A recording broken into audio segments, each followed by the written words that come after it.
Dear friends, I sincerely welcome you. Our guest in Allat TV studio today is the esteemed Igor Mikhailovich Danilov. Greetings. And Jana. Greetings. Today, I would like to begin, given that today we have Jana with us. This is such an opportunity. For many people, it's a good sign that they haven't run away yet. the Anunnaki haven't run away to another planet yet. Haven't packed their bags? Right. So, are you already packing or not yet? Well, we're still pondering. I see. Maybe they have come to say goodbye. You haven't come to say goodbye, have you? No, well, you see, this is already good. Yes. Therefore, I would probably like to begin with a question that came to us by mail regarding the name of one very mysterious and enigmatic planet. People are asking how to pronounce the name of this planet correctly, Nibiru or Nibiru. Neither way. In fact, you have to understand what Nubira or Nibira is. It is written differently, and where it came from. As a matter of fact, this planet is called quite differently. And if we translate correctly what Nubira is, or more correctly, Nubira Tians, there is such an expression, right? Nubira is translated as from behind the sun. Nubi and Ra. It's when the sun was also called Ra in those times. Again, why? Because the sun was compared to God Ra, well, life-giving and the like. Therefore, from behind the sun, from behind God Ra. This means The ones who came here, yes, so that was exactly Nubiratians. is this in the physical sense or in the spiritual sense? No, this is literal. This is in direct material sense. So for them, we are also Nubiratians. In other words, those who are on the other side of the sun. Right, and as for the correct name of this planet, we can surely ask the Anunnaki. But what's the difference? We've touched upon, let's say, a cosmological topic a little bit. I recall that once you told about the African tribe of the Dogon.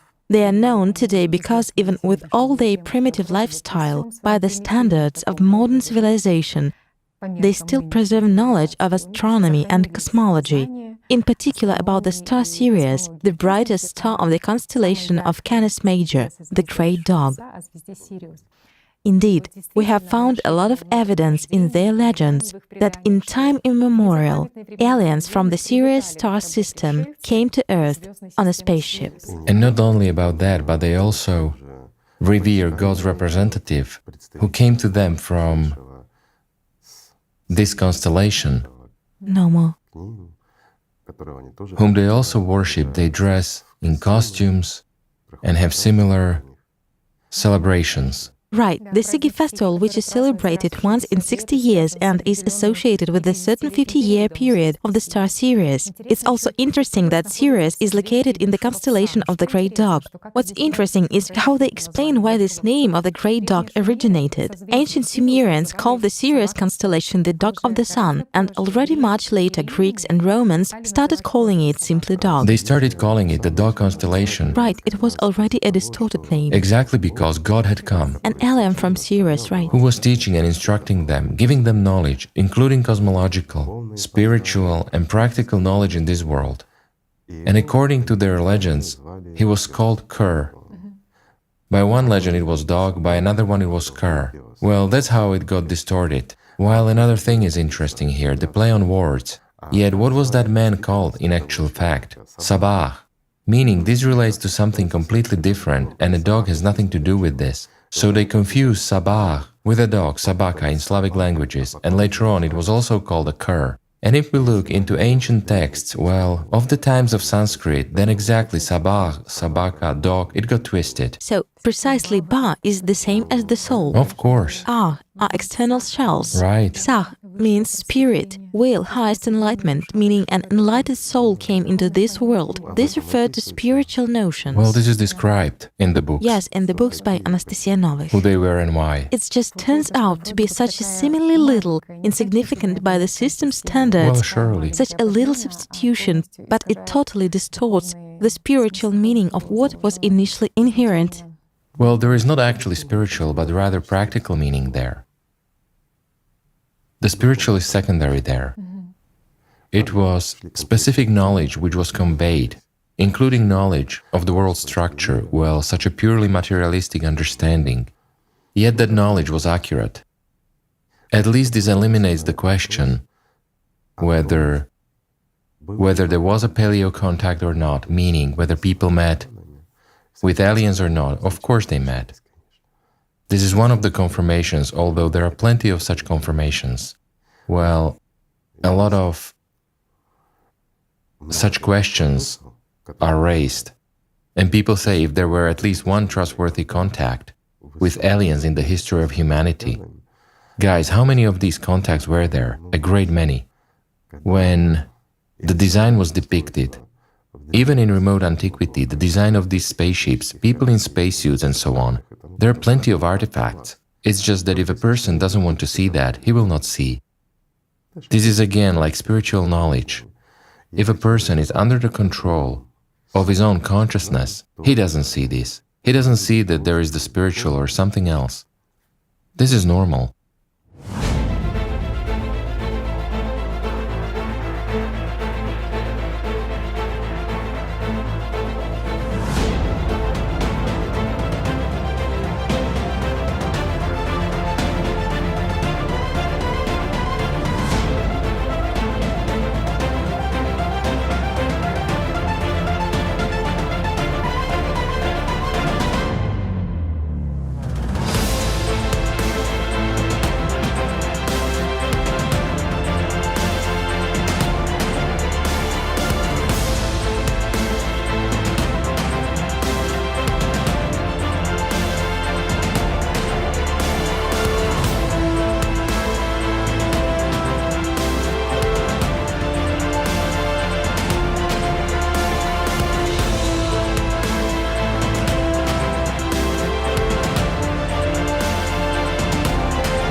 Again, returning to the Dagon, in fact, what you are now saying is true, because in their mythology, it may seem to be myths, while, in actual fact, it is said about physics.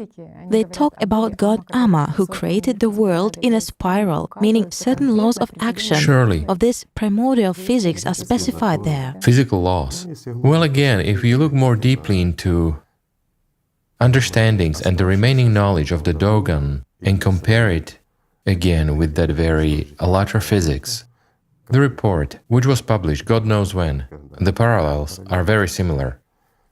Everything is very simple. I believe what's important and valuable is that at all times, people throughout the universe have been striving for this feeling of freedom, this spiritual development. And in the modern world, in one way or another, a lot of people feel that they want to become free from the limits of the system, from the shackles of the system. With the help of the system. However, the system doesn't sleep either. Well, let's be honest.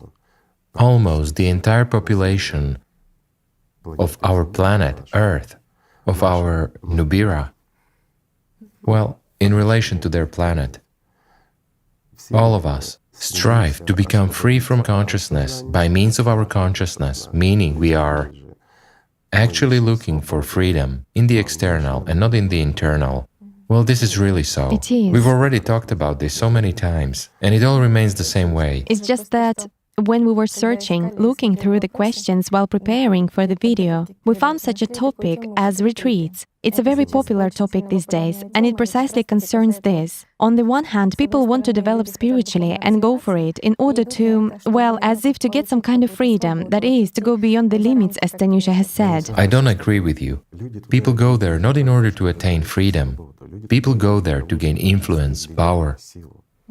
What are people seeking power for? To influence you, to boost their business, to establish themselves in this world in someone's eyes. Well, in our eyes, so to speak. That's why they go there and study. They study various techniques there. For example, NLP, hypnosis, secret influence, something else, magic techniques, techniques for that very psychology. Well, and sometimes a little bit of the spiritual as well. Again, if we look at those very meditative practices that are used at different retreats, or say in ashrams, it all comes down to selfishness, it all comes down to consumerism. And where does everything stop again? At the level of one's ego, no more. Do people really strive for the spiritual? Well, it's true. Concentration on oneself. Yes, well, it's just that consciousness substitutes that they... Of course it substitutes. On the one hand, it's sort of self-development, and that precisely this. They aspire somewhere inside. Yes. Right, and here I agree 100%. A person craves internally and wishes to gain spiritual freedom from whom again, first of all? From the dictator in his head. A human is dual, and we've talked about this. On the one hand, there is an angel in him, and on the other hand, there is a beast in him. And the angel is trying to become free from this beast, but the beast exactly twists it all, and it makes you fight with the external, dominate over someone. In his understanding, freedom is when the masses obey you. However, it forgets to tell people that everything is finite, and that you have to pay for this, no matter what power you possess, and no one can have absolute power here. No one. Yes. Even the devil doesn't possess absolute power, even in his own domain. Although it's his territory, his principality. And all religions speak about this, don't they? Suffice it to recall the prince of this world. Right. We've already talked about this. I don't want to come back to it when he tempted Jesus Christ. He tempted, yes, in the desert, power. And offered him to bow down before him. And I will give you power over this entire world. That is, he thus wanted to show that all the power belongs to him in the material world, but it's a limited power. And yet, not all the power belongs to him. Well, mostly it does. To this topic, I've also encountered that people are actually seeking, are in the pursuit of the spiritual and of the questions which trouble them inside. For instance, a woman is sort of addressing her spiritual advisor, so to say, and asking him the following. It's difficult for me to get along with people, meaning I can't. I'm not interested and I don't want to. And for me, it is kind of, I can't understand people and nobody understands me. And the answer, the most unpleasant thing about this was the answer that it's because you are a chosen one, because you are spiritually higher than everyone else. That's why it's difficult for you to get along, to support. And what can one expect being at these, so to say, retreats or at these trainings? What could that woman hear? From her speech, we hear one thing. She's selfish. For her, the world revolves around her. She's the axis of the entire world. It's hard for her to talk to anyone. She's not interested. She doesn't want. They don't understand me. What's the main problem? She wants to dominate, whereas they don't do what she says. That's the whole problem. While she wants to be above all others, she wants to be worshipped. Because of that, nobody understands her. Well, no one believes, understands, and sympathizes with the poor woman who wants to control everyone. Well, another underdeveloped Napoleon. What does she want to hear? That she's above everyone. Well, and here, try psychology works. Let's say so. It's not even gypsy magic, it's even simpler. This advisor, guru, or whatever he is, tells her that everything is very easy. You are much higher spiritually than everyone. That's why they don't understand you. Well, that's it. And the woman is among his slaves, right? Yes. Well, yes, surely. Where does this striving for exceptionality come from? After all, people often say the following phrases. From selfishness. My situation is unique. My situation is exceptional. Of course. Things happen only to me. Only at my door consciousness knocks precisely this way. Let's sort this out. Here is a simple example. Two selfish people are standing and talking to each other. One selfish person says, I've had such a pain today, he says, for example, in the liver. The other one says, that's nothing but my headache. And both immediately lose interest in the conversation. Why? Nobody listens to anybody. Everyone tells about their own sore. Well, how many times have we seen that? If someone listens about another sore spot, it means he's a good person, right? He listens about your sore spot. So he's a good, easygoing person. Why? Because this way you dominate him. Whereas if he immediately interrupts you and starts telling you about his own problems, it means he's a bad person. He is... It's in your nature to be sympathetic. You are not selfish, right? You are, yes. That is, you can share pain with another person. Of course, sure. And by the way, it is interesting, this point about listening and speaking. Let's suppose, if we dig deeper, it turns out that when a person listens, he gives his time and attention, doesn't he? Well, it depends.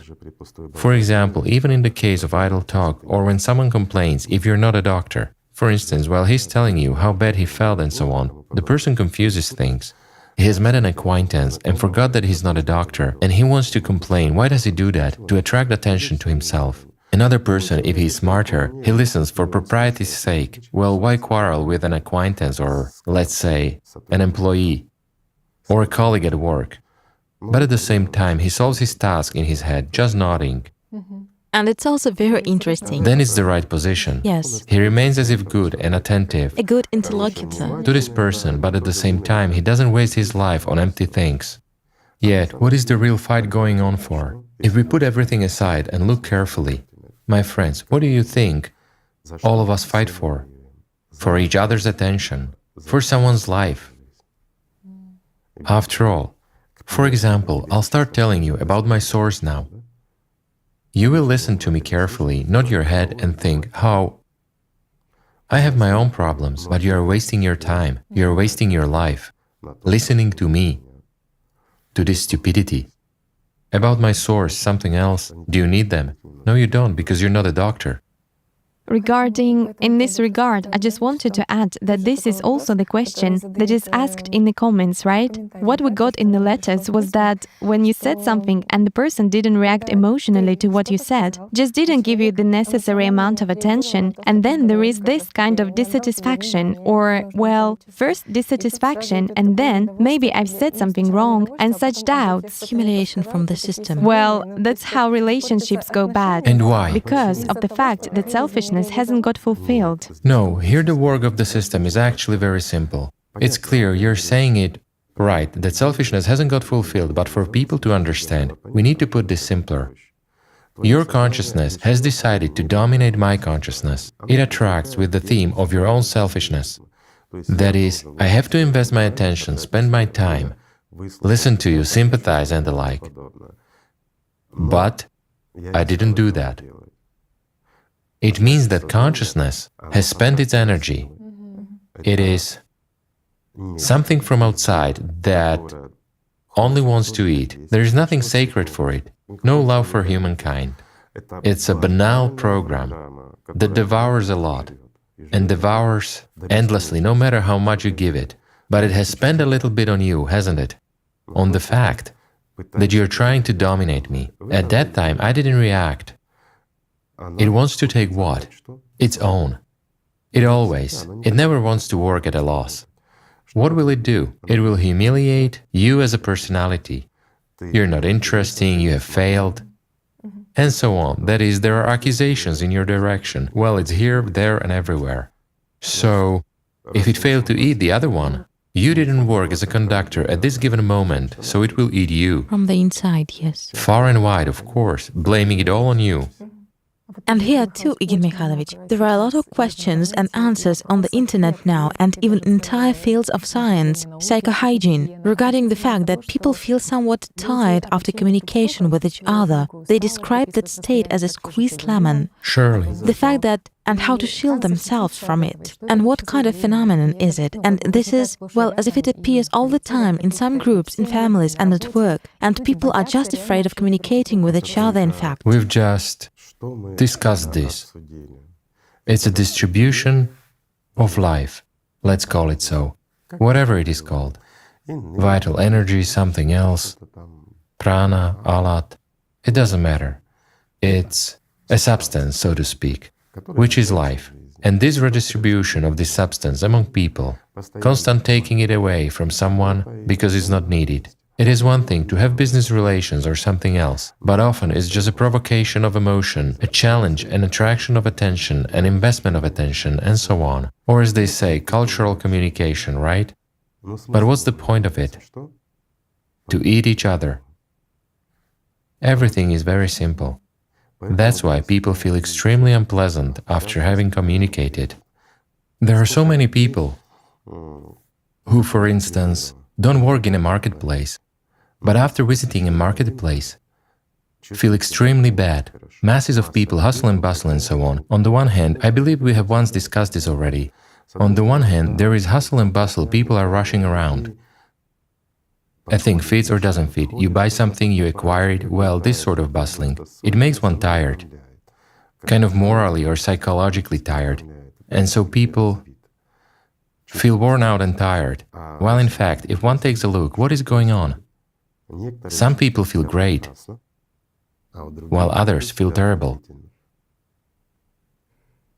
Redistribution. There are conductors and there are donors.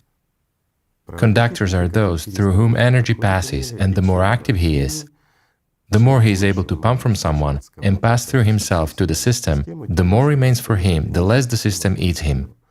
Well, yes, this may be treated in different ways and may be explained from the standpoint of psychology, but it's also possible to simply look at physics, at the physics of the process, what masses of people are, and what communication among people is. Moreover, to consider what crowds or congregations of people are, and what is really going on, and who is interested in this, who benefits from it, and what for.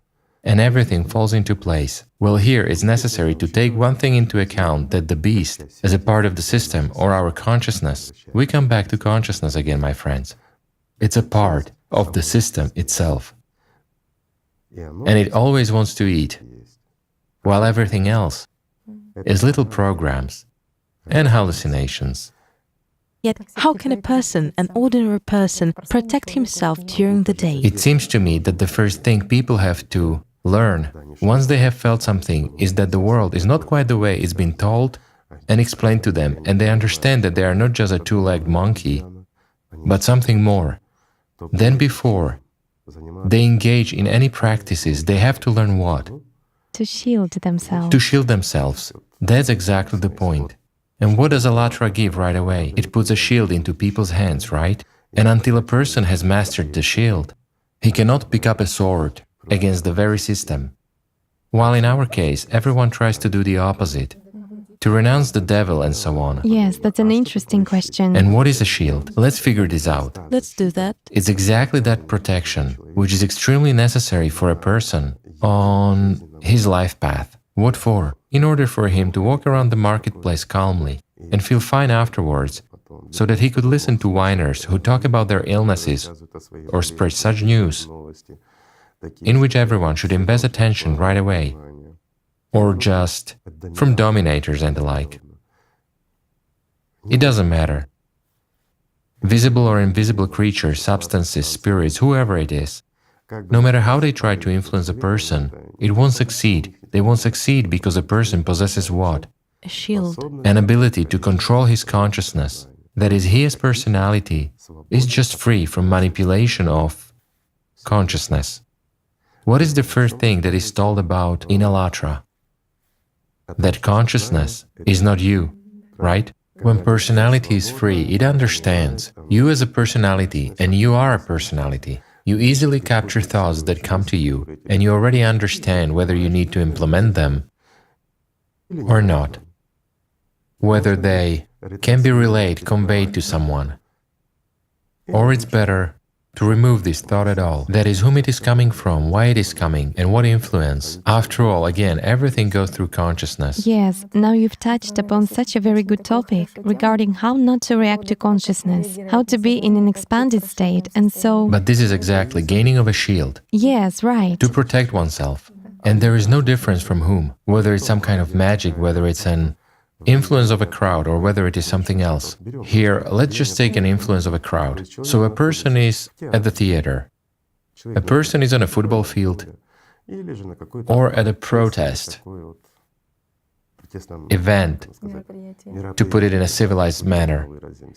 It doesn't matter. He becomes a part of what? Of a crowd. A part of a single consciousness, yes. Such a common egregore gets formed, as it is called, such a common unified consciousness. And here it's also possible to consider all this from the perspective of banal physics, and then it gives a better understanding. So a person has an individuality. For example, talking to any person, what do we see in him? We see in him an individual who is able to think, to express something more or less freely.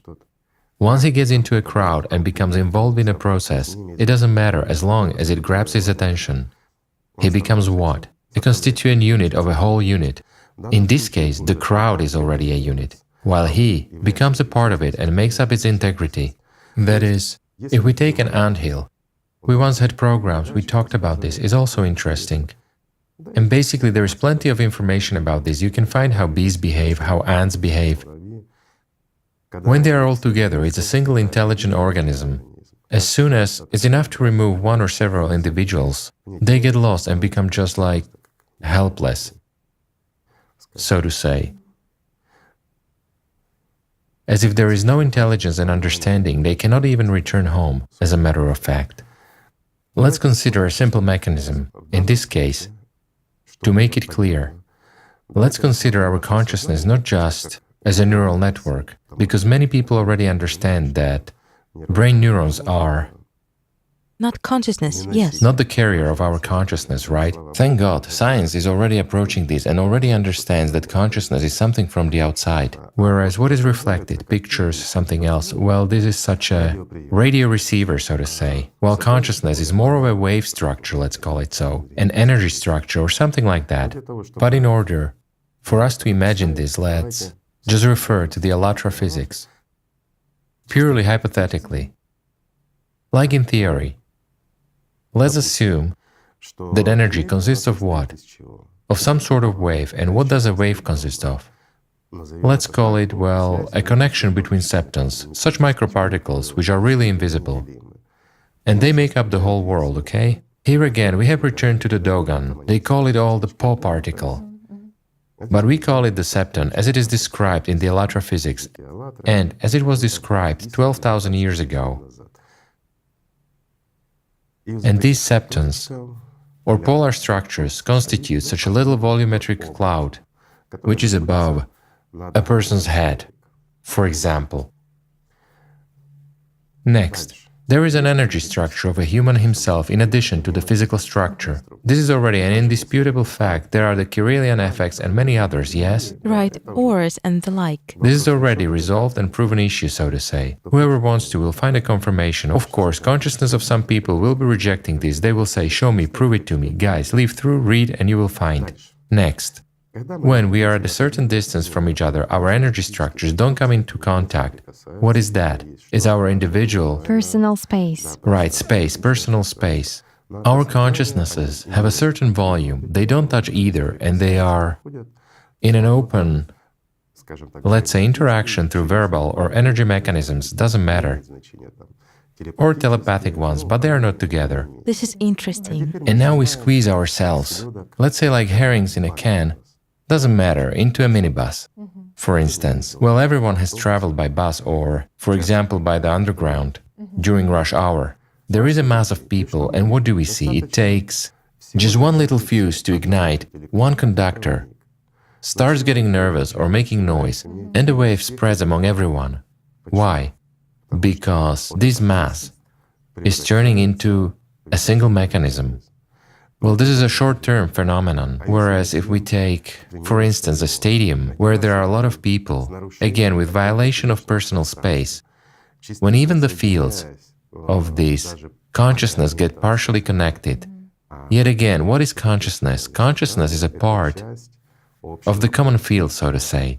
Let's call it, well again, from the perspective of that very Allat physics, our consciousness is phantom particles, while what is also called dark matter are stationary particles. Particles. That are in the structure of this universe, or the so-called aseismic grid that is in this structure. Our consciousness is a phantom particle, it passes through, whereas the system is like a matrix, it is stable. Thus, everything passes through it, but interaction is also constantly going on because of the super microsizes. And so when we come into contact through our field structures, our consciousness, we turn into what? Into an anthill.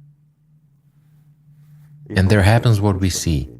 Normal, civilized people, even being sober, when getting to a stadium, become emotionally involved. How do psychologists explain this? A person has got carried away emotionally, invests attention, and he commits a crime or acts abnormally. Whereas it is nothing but a takeover by the system. That is, a person invests his entire attention, and he is in a state of a slight trance, meaning of such a slight control or manipulation from the outside. Similarly, it happens at those protest meetings, as you've mentioned, or somewhere else. Shoulder to shoulder for some reason, right? It's very crowded, rhythmical, and what do we observe everywhere? Chants, rhythms, influences, natural vibrations. What is it needed for? For aligning and synchronizing. Once the crowd has been aligned and synchronized, once they have been forced to do something, to jump up, to shout, let's go, or goal, or hooray, hooray, it doesn't matter, or any other actions. And this turns the entire crowd into a single mechanism which is easily manipulated, and of course, it's extremely far from the spiritual. And here, it's extremely important for a person to possess this shield. Well, what is the shield precisely? It is freedom from the influence of consciousness. If a person is truly spiritually developed, if he is free as personality, then whether he is in a crowd or somewhere else, he sees how something alien enters him. That is, alien influence trespasses on his territory. He perceives a thought as a necessary or an unnecessary one. What does it mean necessary? Well, something has to be done. We all live in this world. We have to live, to communicate, to get dressed, well, and to take a lot of other natural actions. Naturally, this is accompanied by thoughts, to choose what shirt to put on, for example, right? No problem. You can listen to consciousness as well, what it will recommend. However, when it says something stupid, you have to distinguish it easily, meaning any thought that might have a certain consequences for you as personality. And this very understanding and knowledge of this process, easy rejection of everything unnecessary, and better, even total prevention of its entry, of everything unnecessary and aggressive, of that which manipulates, which gorges on your life, of such pilferers, let's say. This is exactly possession of a shield. So whether such a person is in a minibus, at a stadium, or in a protesting movement, no matter where he is, at any action, at any event, he will still remain an individual. And he will clearly see what is happening to people, how people, the smartest individuals, turn into stupid creatures. This is also easy to notice when you're sitting at one table with civilized, educated people, and you don't drink alcohol. Well, they take a shot each. You see how humanness has already stepped away from them a little. Another shot and it stepped away even farther. Well, and after the third or fifth shot, you are already sitting at the same table with monkeys or pigs who have diplomas. It blocks this, right? Of course, because they become beasts. Foolishness and everything else, aggression, boasting, selfishness, everything comes out, everything inhuman. Why? Because they become manipulated, and as we know, One of the tools is alcohol and drugs, Interestingly, which enable the system to manipulate a person completely. yet after all, consciousness prompts that those very addictions, for instance, often tranquilizers and the like, are prescribed, that there is some altered, let's say, state of consciousness which grants a certain feeling of freedom by the system's standards. Can it? No, this definitely doesn't grant a feeling of freedom. Those very tranquilizers, as you say, on the contrary, suppress consciousness. A person is in a drowsy state, not quite an adequate one, but he is absolutely influenced.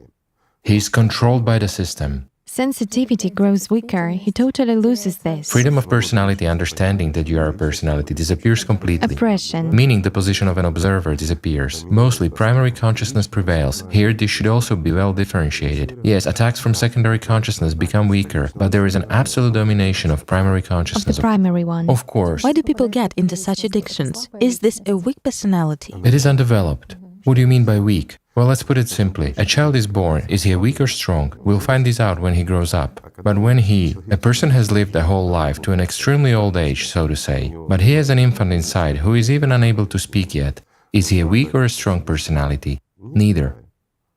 And who in our case takes care of personality development? Who understands that he is personality? Practically all of our people. Well, the entire population of the globe believe that they are consciousness, that they are the body, and so on.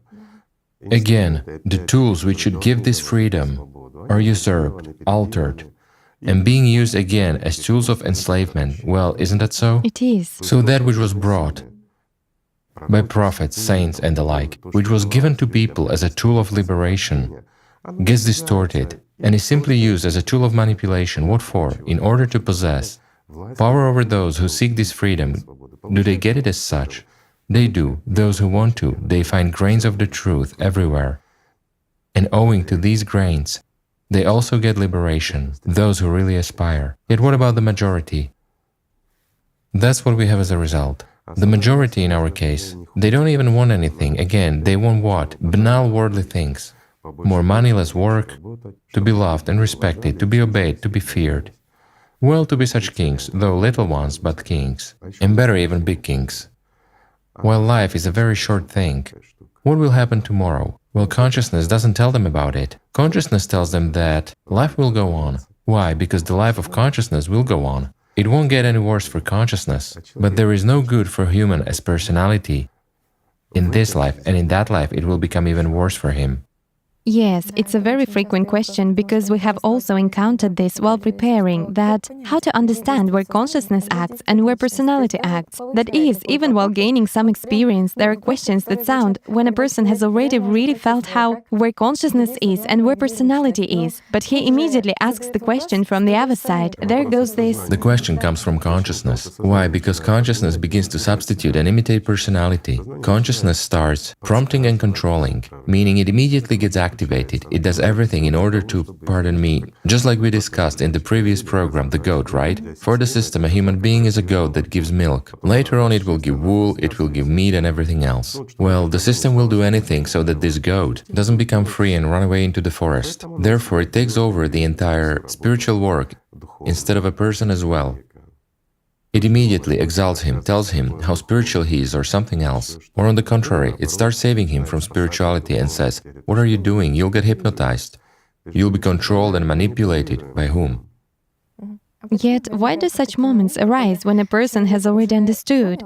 That is, while sort of pondering, he says the right things, exactly like... While pondering, he relies on consciousness, and consciousness tells him. He seemingly knows what the spiritual is, so consciousness does answer certain questions. It's merely a dictatorship from consciousness, that is, personality remains under control, under the power of the system itself, and it hasn't gained enough strength to force consciousness to serve it and on its spiritual path, so to say. Well, everything is quite the contrary. A person has obtained the first experience, he's got inspired, he has enjoyed it. Consciousness immediately starts using the same tool, but it also blames him right away. Nothing will work out, you cannot do anything. And it immediately says, you are much more spiritual than all the rest. All the rest have lost their way, you are the only one who knows the right path. And later on it tells you, what do you need all this for? What spirituality are you talking about? Look, you only live one day, tomorrow you might have nothing. How do you know what is there after death? Well, really, how do you know? You don't know, do you? Well, our friends don't know. No one actually knows what will happen after death. While you're being told fairy tales, you waste your time, you waste your life on some spiritual practices, on some communication there, watching some people on TV or on your gadget, listening to what they are telling you. You're actually wasting your time. Better go and drink vodka, play football, Live to the fullest. occupy yourself with something, live to the fullest, right? You haven't been with everyone yet, you haven't tried everything. Just look, life should be wonderful, in full swing, hard and over the head. There is a whole organization. That's what consciousness is telling. Yes. Freedom is to be like everyone, to build a house, to give birth to children, to plant a tree, to try everything possible, and to die happy. Life for the sake of pleasure. Yes, as hedonists have it. Just like that. Life should bring pleasure, and exactly here, a substitution is concealed. What is true life? It is joy, happiness, and love. Right. This is really so, but it's an inner state. It is. However, consciousness cannot. The system itself cannot give inner love. And this happiness to a human, what does it do? It replaces it with the external, creating an illusion of happiness. What is happiness? Happiness is, well, whoever wants what. When you can afford, for example, an expensive watch, and everyone envies you and asks you what time it is, you uncover it, you have a watch, well, I don't know, which costs at least $50,000. Everyone says, wow. Well, a person has a salary of $100, and you have a $50,000 watch. Well, that's what happiness is. Or happiness means, for example, to have an expensive car, right? Nobody can afford it in your village. Well, you buy yourself the best car. When you're driving, everyone looks and loathes you and says, jerk. But this is happiness, for everyone sees you, right? The fact that they spit at your trunk, well, it's not a problem. But all of them envy me, and that is happiness. This is happiness for the system, to make everyone hate you, to make you an object of envy, but at the same time an object of toading and admiration. And this is happiness. Is this happiness, my friends? Well, if this is happiness for you, turn us off and don't listen any longer. Don't waste your time on such nonsense that we are talking about here, right? Interesting. If this is happiness for you. Right. You've just touched upon such a topic about human life. And such a question has sounded regarding how to live simply. This is very simple. How is it to live simply? What is this simplicity in? Not to live simply, but to simply live. And that's where the simplicity is. What is life and when is it formed? Love is when you're full of love. You're just filled with love. You are a source of love. And when does this happen?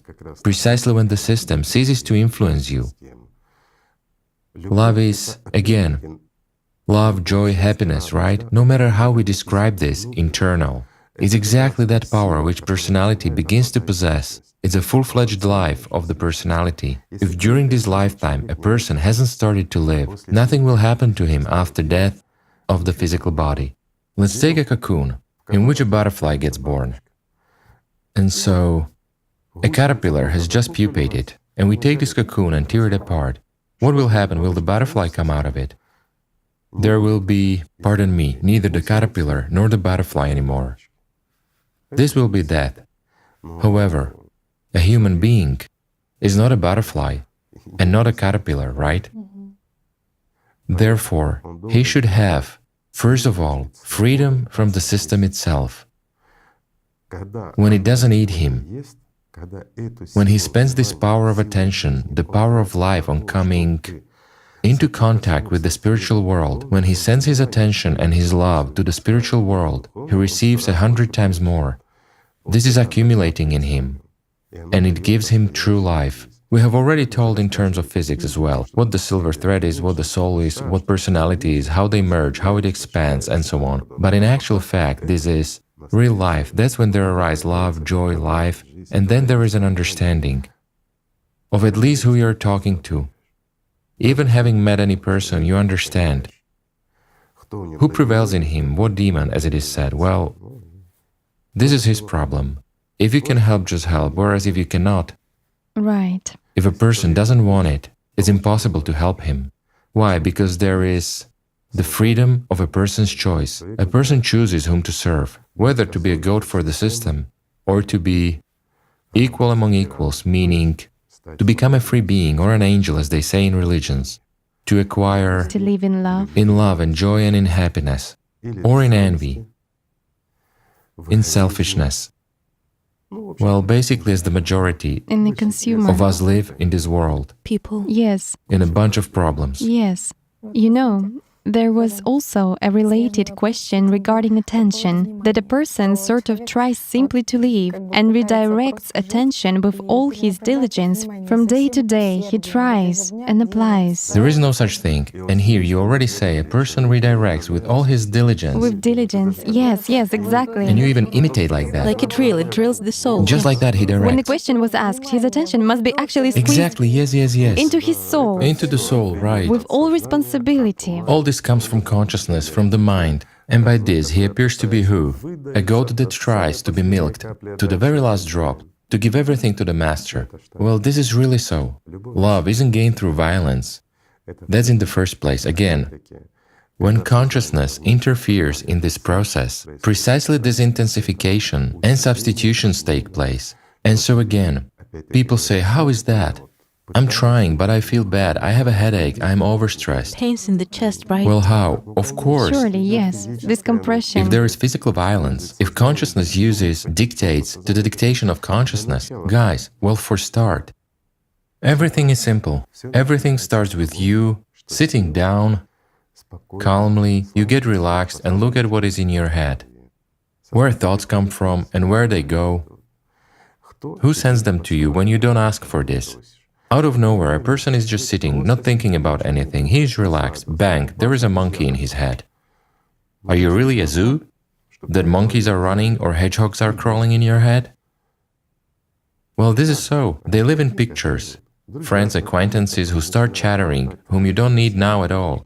And the person immediately forgets that he has sat down to sort of do some practice for learning. He's got carried away by thoughts, has gone to do something, and there is immediately a pile of things for him to do. Well, who hasn't faced this, in actual fact? Well, the whole trick is that you sit down, you're sitting and observing.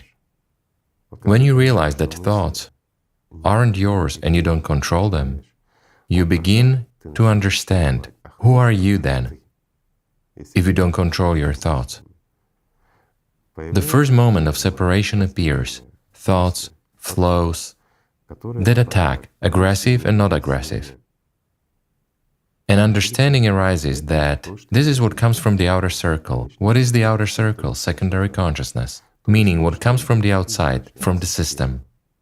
Assessment is, but I feel myself, I perceive myself in this moment. I understand a thought has come and I've started feeling like chemistry has got activated and I've started feeling uncomfortable and uneasy. Okay, who am I in this case? In this case, I perceive myself as primary consciousness. It is still attached to matter. There is an assessment, but there is an understanding that there is also an enemy. And exactly, one of the first stages is to feel as personality, who you are as personality, that you exist at all. Not that who you are in general, but that you exist as personality, that you are not consciousness, then to feel that there is primary consciousness and there is secondary one. However, in the beginning, the first thing we feel is secondary consciousness aggression towards the primary one. We are still in the position of primary consciousness. Only afterwards we can perceive ourselves as personality. But even from the position of primary consciousness, when we begin to reject the influence of the system itself from the outside, we already strengthen the position of personality.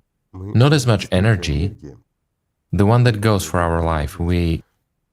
Again, one shouldn't mix up the energy. The fact that you ate a carrot with sausage, it's all great, but it's energy for your car. Meanwhile, you, as a driver of this car, have a different energy and eat in a bit of a different way. And in this case, this energy of life, the energy of attention, that makes this car go to the right or to the left, which you have just filled with sausage and carrots, it should be allocated correctly. Once you have realized that there is also an external influence and have started to refuse it, to perceive, to limit it, you begin to understand, who are you beyond this? So a simple option, the most banal, simple option, when you feel and understand that you are, let's say, from the position of primary consciousness. Yet what does it want? It influences the body, it controls, let's say, such elementary living processes, and you understand that it is limited intellectually. But there is also the one who watches it all, meaning you are the one who gives out this energy, thanks to which there is both primary consciousness and secondary consciousness.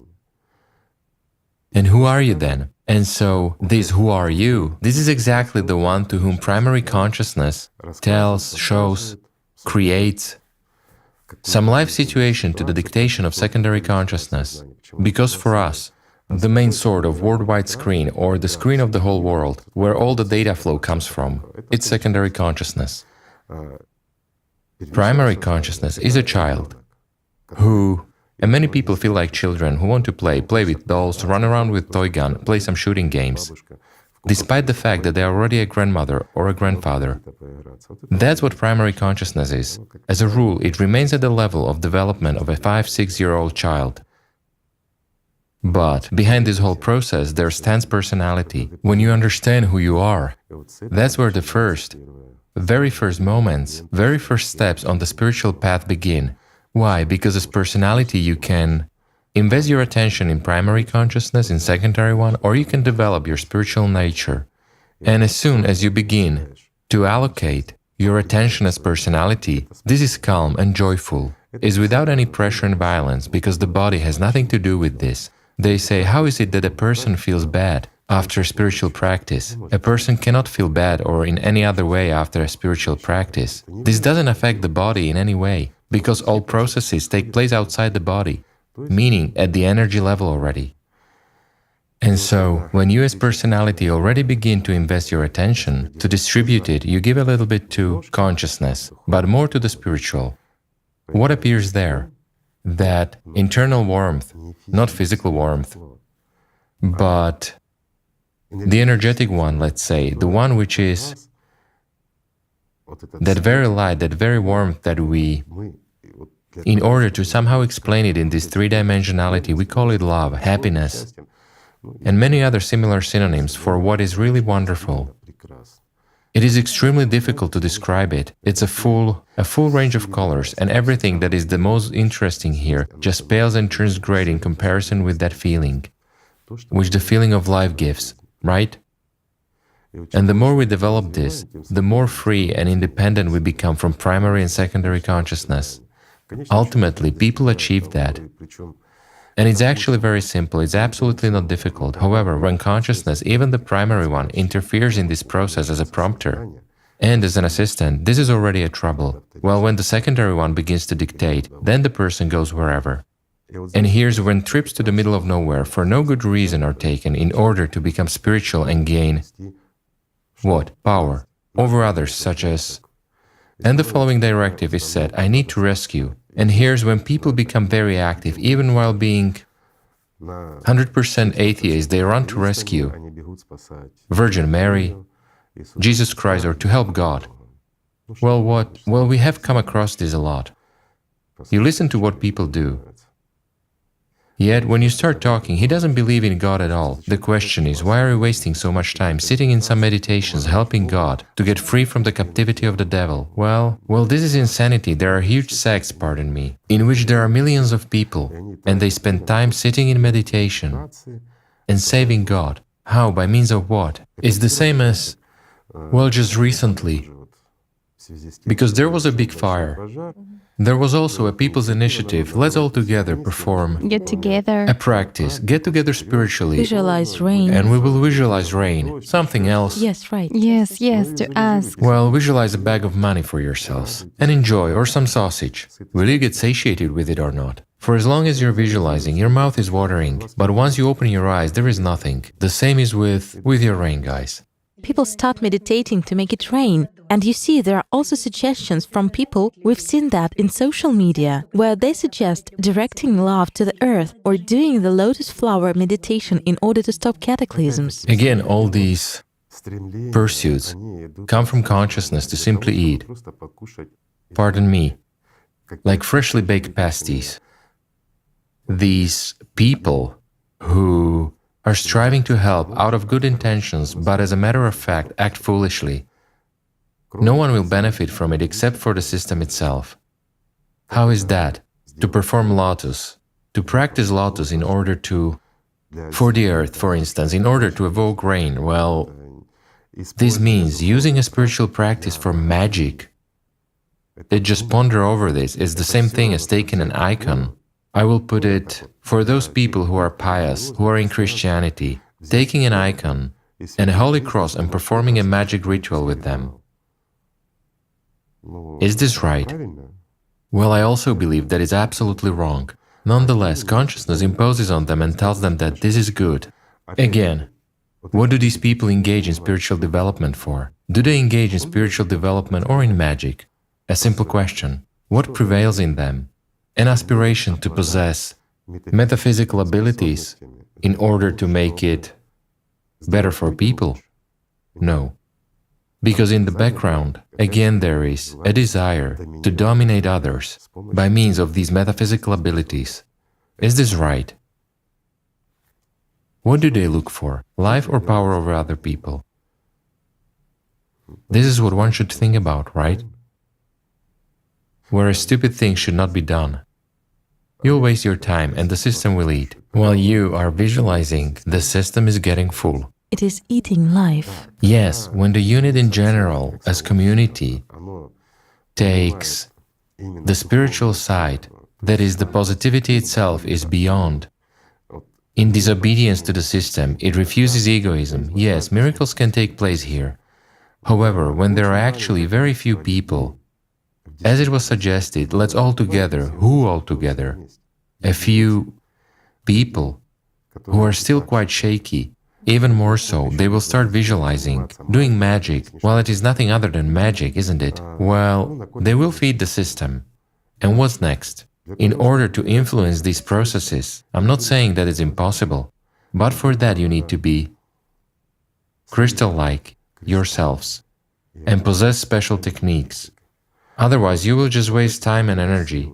Igor Mikhailovich, there is also such a modern spiritual trend concerning meditation. They recommend that people, in order to achieve the spiritual self-improvement, it sounds as follows. Who you meditate on is who you become. And it is recommended to choose a spiritual person for yourself, be it highly spiritual person, a saint, God. And if at that wait, for example, well, I'm not talking about myself, I'm talking in general. A young, tall, slender, handsome man, okay? And he chooses some old, bald-headed, pot-bellied, ugly man as an ideal for himself. So what, does he have to shrink, go bald and get fat? It is interesting. They say that one needs to cultivate the traits of this person in oneself. Well, yes. Think about him more often. Think about him. To act following in his footsteps. Yes, to think about God, think about saints. And then it is supposedly a way which brings you closer to self-perfection. And then the system will be sated, it will love you, it will exalt your pridefulness, and it will say that you are also a saint, right? He wants the same thing, so that later on he also... While in actual fact, what is this? What is it called in Christianity? Simony. Tritely and simply, right? When Simeon desired to be loved like Christ, but at the same time doing absolutely nothing, not working on himself, what did he long for? Glory. He longed for people to kiss his hands. Well, he got what he wanted, yet what's the point? Where is Jesus? And where is Simeon? You know, we've touched on the topic of fire, Yes. about burning problems away. That now there is also, again, a trend where... Yes, burning problems out. Yes, people burn them. They just burn them out on paper. They write down problems and burn them out as if getting rid of troubles. You know, as a physician, I understand, yes, there is a problem, an unwanted mole. We had it removed with a laser, burned it off. I understand that. But when a person has some kind of a problem, and by means of fire the person has written, well... He visualizes this burning. A simple example. Pardon me, a muffler in the car has burned out. What is the right way for me to write, to visualize? What to pour on it? What kind of candle to use, the holy, sanctified, or black magic one, so that my muffler gets restored? Or should I go to a service station And fix it. and fix it? So how to do it right? To fix it. So guys, everything that is material goes to the station and gets repaired. The same is with health. If something gets broken, come to a repairman, to a surgeon, put a couple of bolts and go home. Well, if the doctor said, sorry, only to the morgue, then rejoice. Either freedom is near or something else, well, depending on who, pardon me, and in which direction has been driving in this car and what he has been doing.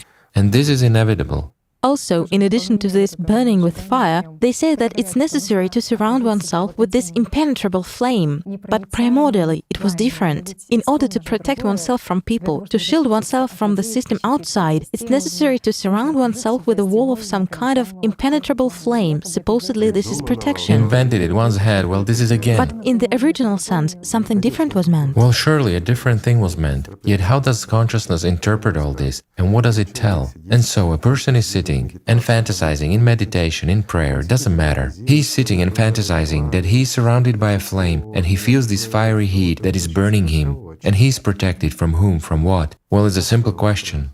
And what will it give him? Will it give him self-confidence and exalt his pride? Over whom? Over himself. Not more, because everyone else couldn't care less about one another. Especially when such fire extinguishers gather, or what to call them, no, salamanders, that live in fire.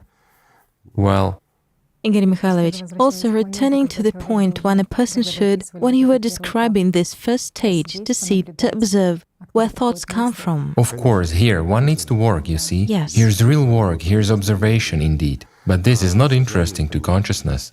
And what do people face? The fact that consciousness begins to deny it is not interesting. It provokes some emotions, all sorts of psychological. Well, primary consciousness gets activated immediately. A person needs to run somewhere, urgently. It distracts you right away, and secondary consciousness gets activated. Once you're done with your urgent matters, it immediately drives you to the refrigerator. Well, now you will eat sandwich. Come on, while eating a sandwich, watch a program on YouTube about kittens. Well, and that's all. And the person forgets about practice, right? Yes. This happens quite frequently, guys. When people say, well, okay, I will definitely start working on myself on Monday. I'll start a diary, I'll record my thoughts, I'll start working on myself. Everything is banal. That's how the system works. But it's much easier to sit, to dream, and to fantasize. All the more there is no difficulty. In order for the system itself to let a person go, let him engage in spiritual so that he breaks free, while at the first stages, if the system controls a person completely, it's extremely difficult for a person. He needs some kind of a spiritual surge in order to take the first step. Afterwards, it's important not to retreat, so that the system doesn't regain its dominance over him, and to develop constantly. Well, then he has a chance. In such a case, it's much easier for the system to interest a person with things like, you're sitting and fire is burning around, as you say, only the flames is so impenetrable, and pardon me, even microbes will not get through. You're 100% protected, you're doing everything. Right, there is so much connected with this fire. There are several things when someone is working, when water is flowing, and when fire is burning. You can look at this and stay idle all day long. I agree with that, you can look at fire for a long time. It is captivating. The water flowing is also interesting. The main thing is doing nothing at that. Well, that's how stupid things are born, aren't they? And who is to blame? The one who puts the shield down is exactly to blame. Right? If a person doesn't put the shield down, the snowball won't hit his forehead. Well, yes, so it turns out that if you invest your attention in material life, the development goes towards the material. If you invest in the spiritual, then it goes... Absolutely right. And here, returning to that fat, old, bald-headed teacher, what you liken yourself to... That's what you become, right? ...is what you will become if you dream of material things. You will remain matter. But if you, pardon me, really strive for the spiritual, then the system won't be able to hold you. This is very easy, guys. All this is an illusion. Any material problems are an illusion. Everything ends. The most terrible suffering and tortures, everything that the system can come up with here, everything ends. Because life is very short, it is one day, even less. It only seems to us that it is long, it flies by very quickly. No matter what state a person is in, the most painful, the most dreadful, the most horrible, everything will pass. But when he attains life, that's forever. And this is important. Even subpersonality is a temporary state. Well, of course, it's a little longer than one day, than human life, maybe. It depends on one's luck. For someone it is hundreds, for someone it is thousands times longer, but it still passes. It still doesn't last forever. Whereas life is eternal. Therefore, it's better to eternally be in joy and love, in that which you can never get tired of, Well, there is another phenomenon, right? Consciousness always tells people, well, how is it being in joy, in love? You'll get tired of it. Then why does everyone strive for it? Everyone is striving for joy, for love, for what is truly real, for what is meaningful. But consciousness says that you will get tired of it. So to be bad, to worry, to suffer, you won't get tired of it, right? It's the same as spirituality is tears, it is mourning for oneself. It is repentance for sins and the like. Yes. And what is the worst sin? Serving Satan. The worst sin is betrayal of God. There is no worse sin, because this sin is deadly.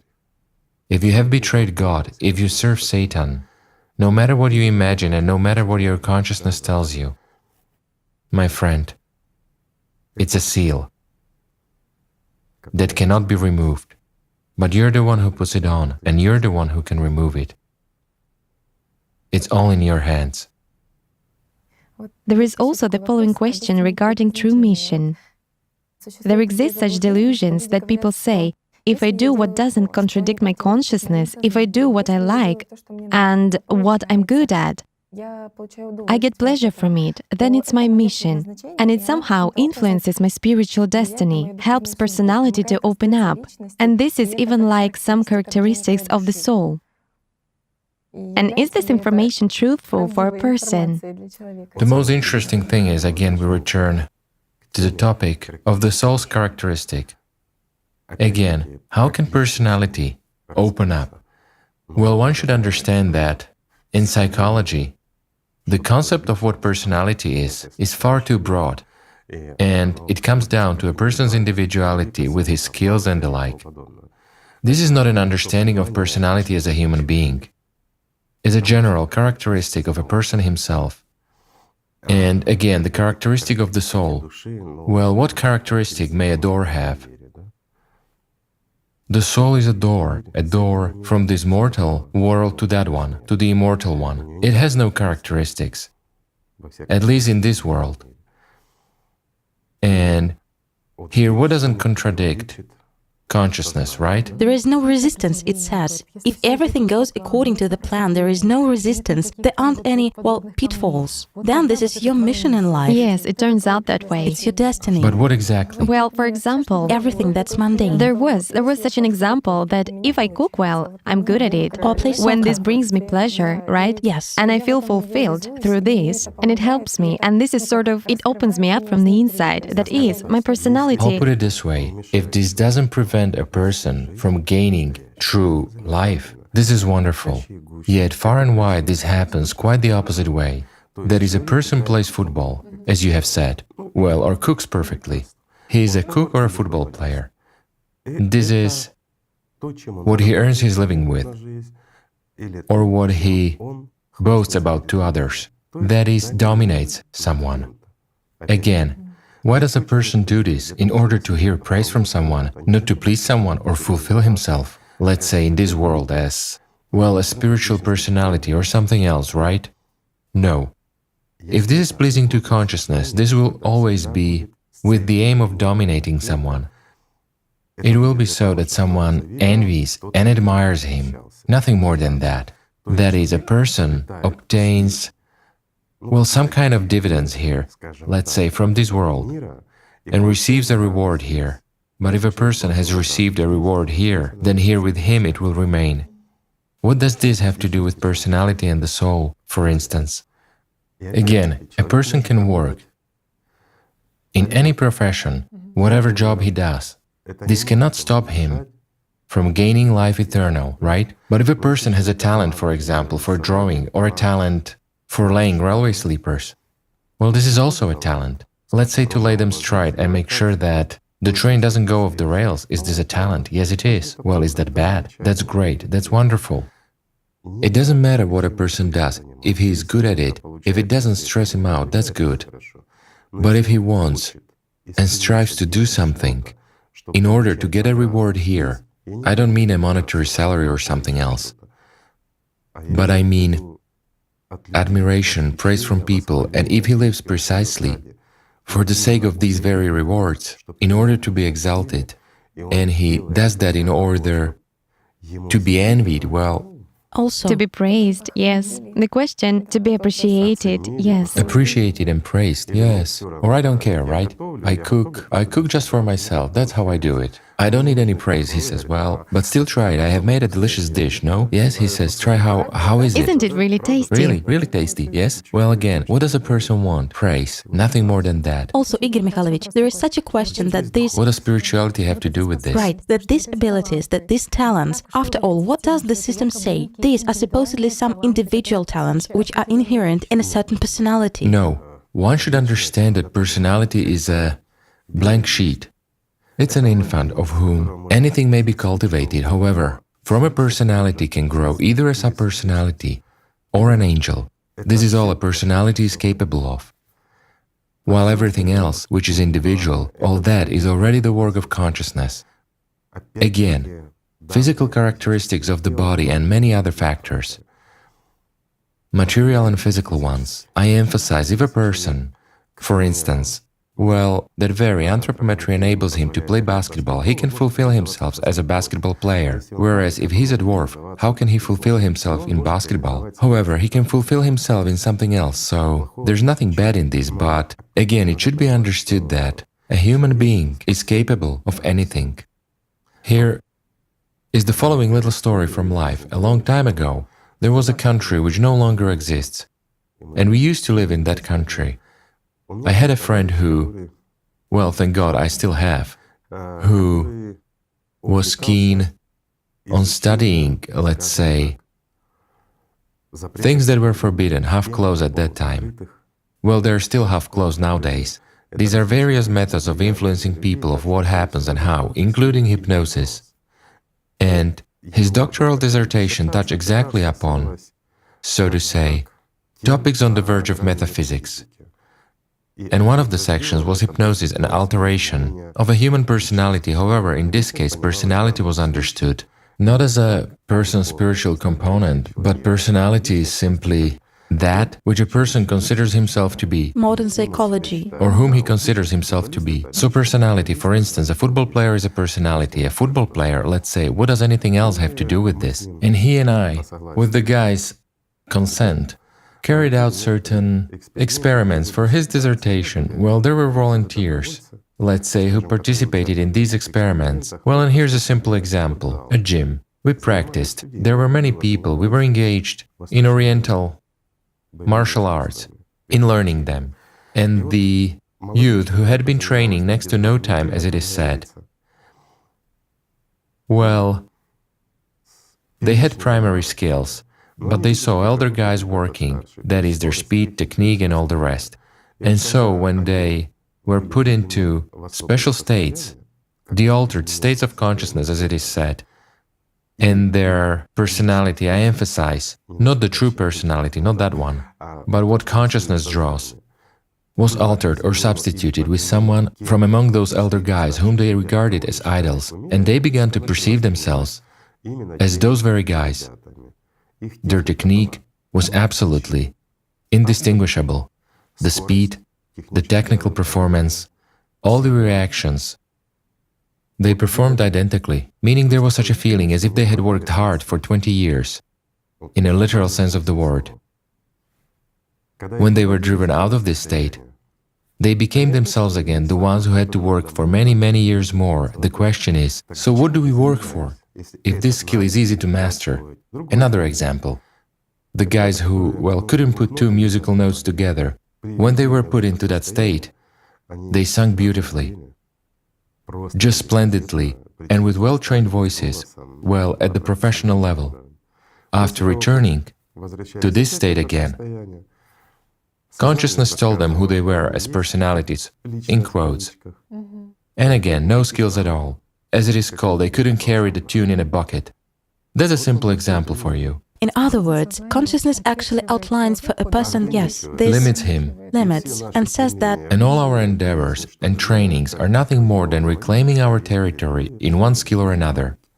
We spend our lives on this in order to acquire some kind of skill that can be obtained in 6 seconds. But all this is the material world.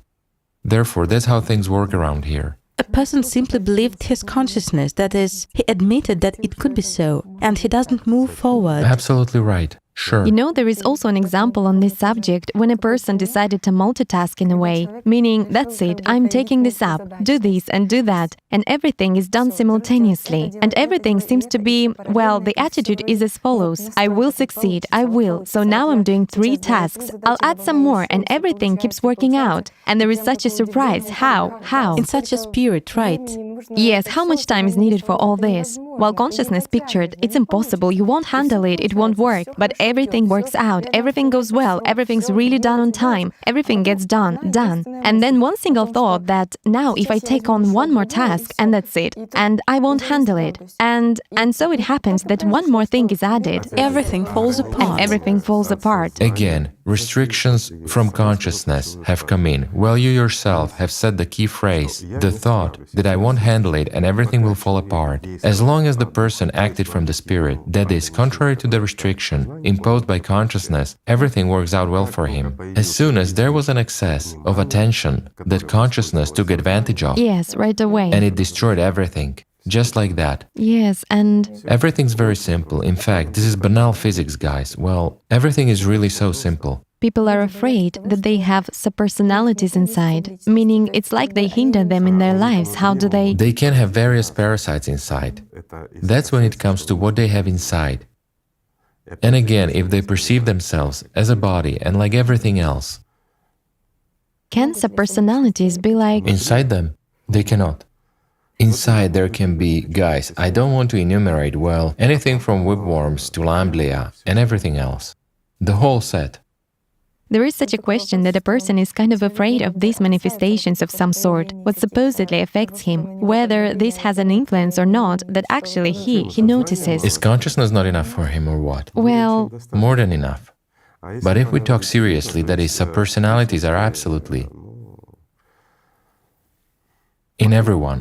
Who doesn't have them? In huge numbers, they are present in many people. for consciousness, it's like such a revelation that everyone has subpersonalities. Well, subpersonality has not only personality, but also consciousness that could have lived God knows when. Subpersonality may simply be compared to that very computer which, excuse me, has picked up all sorts of parasitic programs in the absence of or with a bad antivirus.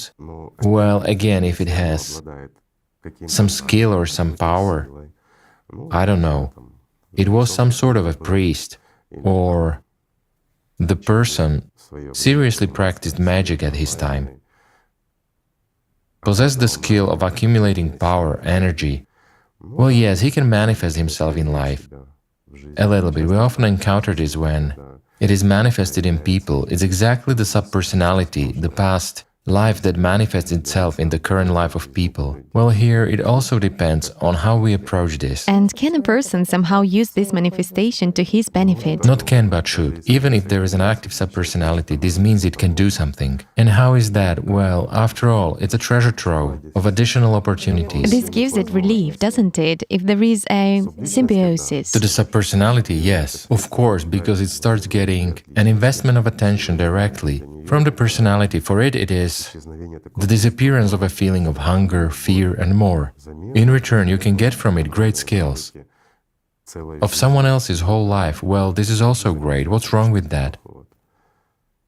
Here's also another thing. One shouldn't be afraid of that. It was also asked. One should be afraid, again, if a person has a shield, he has absolutely no one to be afraid of. And it doesn't matter who, subpersonalities, sorcerers, as they say, consciousness, shadows, whoever attacks.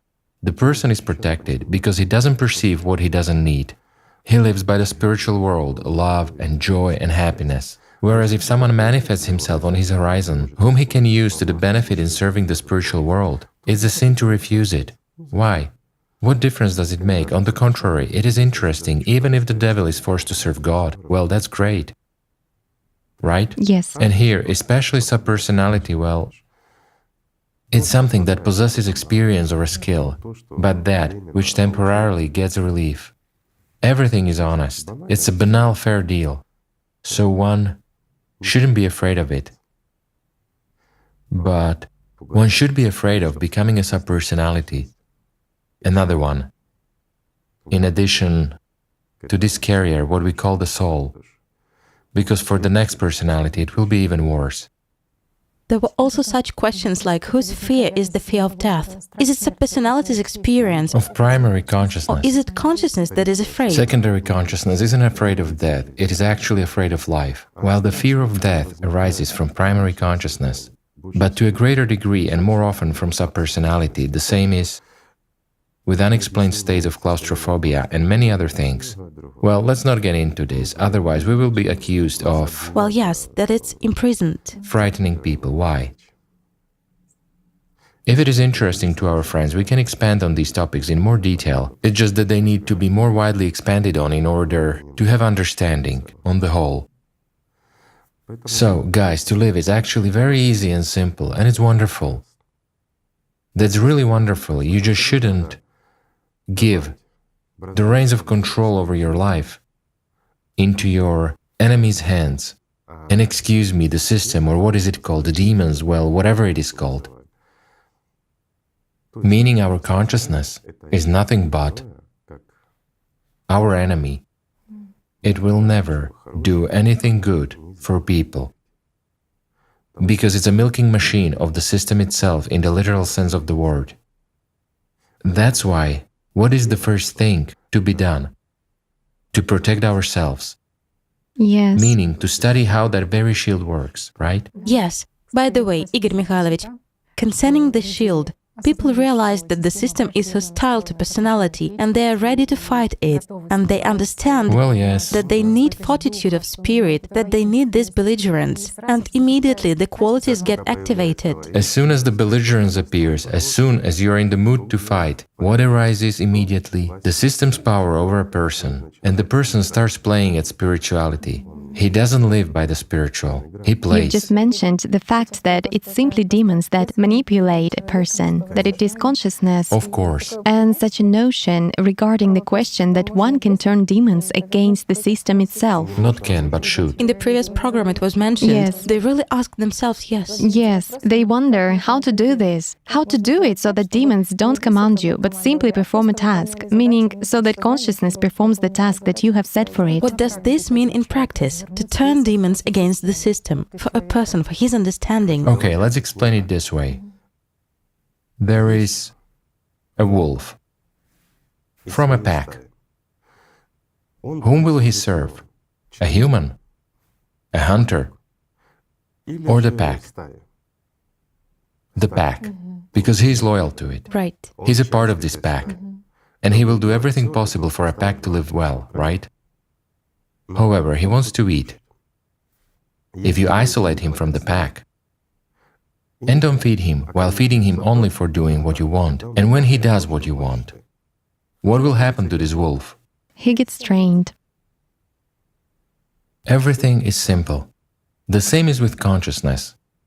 If it goes against you, no matter what it tells you and what arguments it suggests, if you don't support this and don't feed it, it will calm down. And when consciousness starts giving you what you need, making those decisions which you need, that's what attention is paid to. So, it is very simple when we limit it in food and in implementation of those desires that the system imposes on us in order to impose some thought on us, to form it. The system spends energy. Well, we have already mentioned today, and we mentioned this many times before, it spends a little in order to get a lot, meaning it has sent us a thought, for example, that our friend has looked at us the wrong way, and it starts expanding it. It shows some picture, some memory. We yield to this. We begin to listen to this attentively as personality. Whereas if we look, just carefully observe ourselves, then it happens exactly this way. Meaning consciousness has attracted us with a thought. We have invested attention, and it begins to unfold it further and retrieve everything bad related to this friend of ours. Right. It doesn't show good things. Doesn't enter into dialogue, it blames.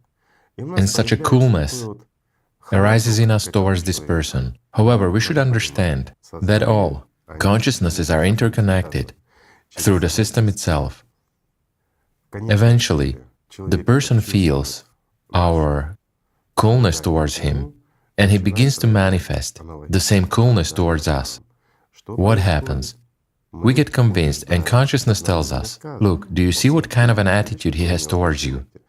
Gradually, all this turns into from coolness to animosity, and we become whom? Enemies. Without talking to each other, yes. As simply as that, and this is extremely beneficial for the system. Why? Especially if this friend and I, have become keen on something spiritual or something interesting, or have decided to do something, to engage in something that the system doesn't like.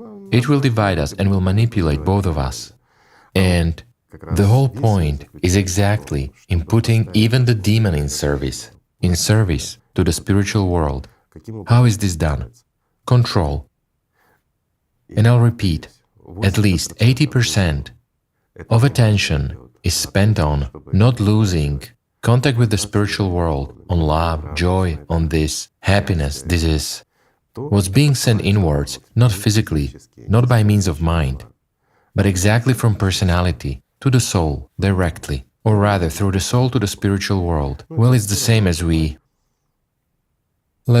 is a wrong example, but 80% of the time we direct the light of a torch through a door to the darkness in the next room. Well, just like that, so that the light would go there. Eventually, we will receive much more light from there, 100 times more than we are sending there.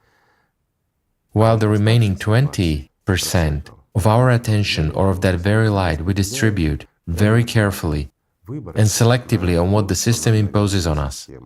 We want this, we don't want that. Later on, this is brought to the point where it becomes tame and obedient. It fulfills everything, and we see that it begins to suggest to us, just like we've now mentioned that it throws a thought in. We are doing 5 tasks simultaneously, everything is working out fine, we want to take the 6th one, but consciousness says, you won't manage. And we listen to this, and everything falls apart for us, so when it begins to suggest some insertions to us, hence what do we take? More.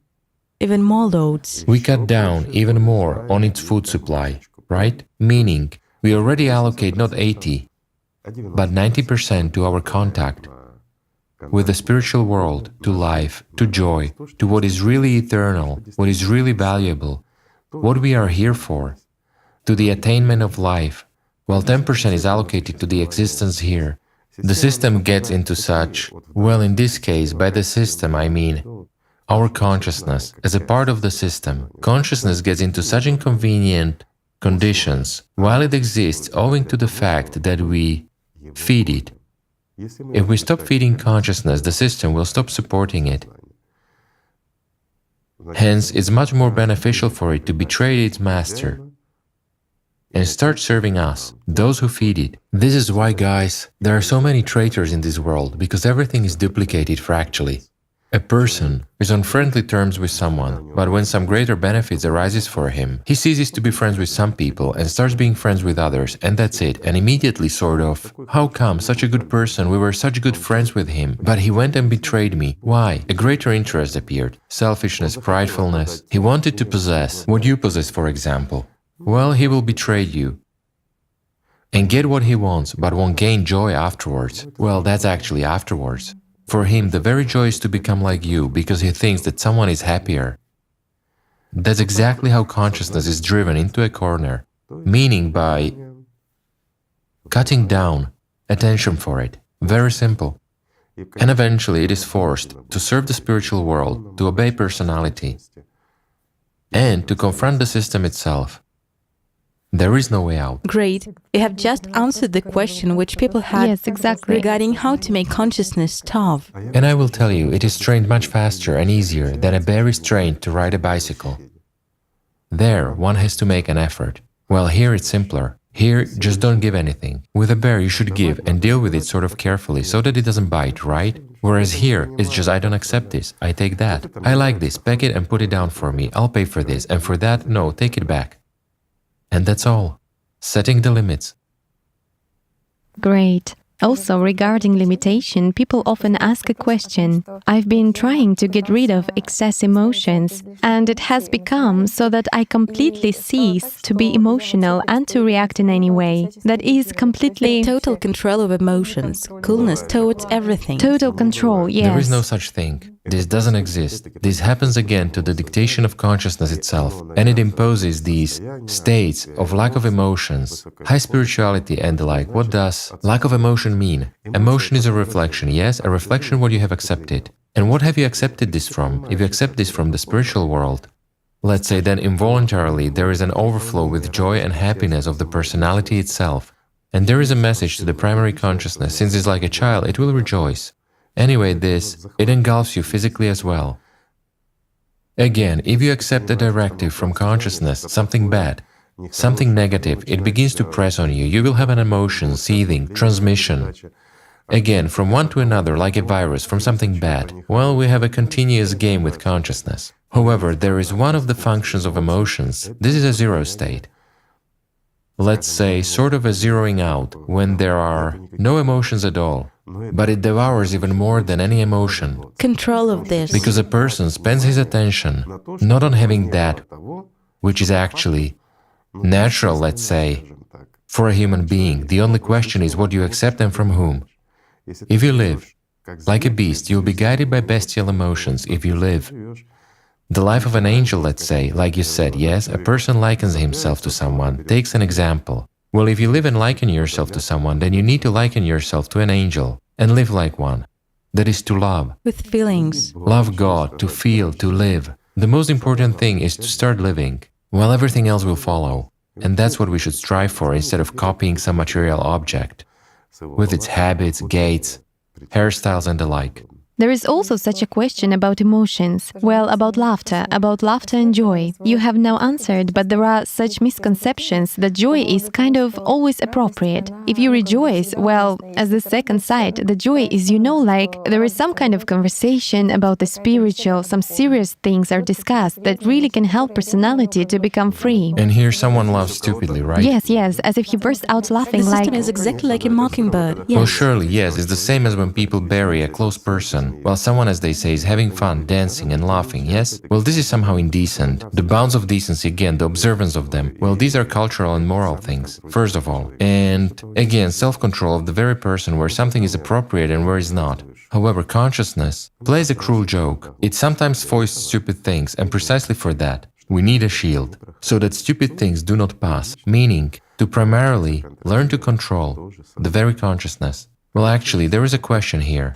To control consciousness or to evolve as personality, here it's... That's interesting, because after all, in these spiritual teachings, the first step, as they say, is to clear consciousness, complete control of your thoughts. And if you haven't done this, if you don't have it yet, then you cannot move forward along some steps of spirituality. You still have a long way to go. You are so far away. Yes, and people spend their entire lives, a lot of literature, a lot of these retreats, a lot of everything in order to keep consciousness in purity, to control the flow of thoughts. And what does consciousness in purity and control the flow of thoughts mean?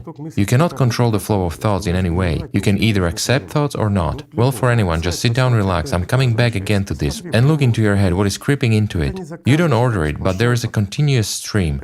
It's a swarm of bees, with one flying in, 10 flying out. How do they do this? Well, isn't that so? And do I have to control these bees, count them, wash their feet, or what? Why do I need them? If I need some kind of a bee, I'll take it. But if I don't need it, let it fly further. Those are its problems. Let it look for another flower. One should grow as personality. Yes, that people's attention should be not on this, yes. Well, of course. Control of thoughts. Not control of thoughts, but exactly control of perception. What you put your attention into, that's where control should be. What you implement and what you don't implement. It's like, well, we've already talked about it.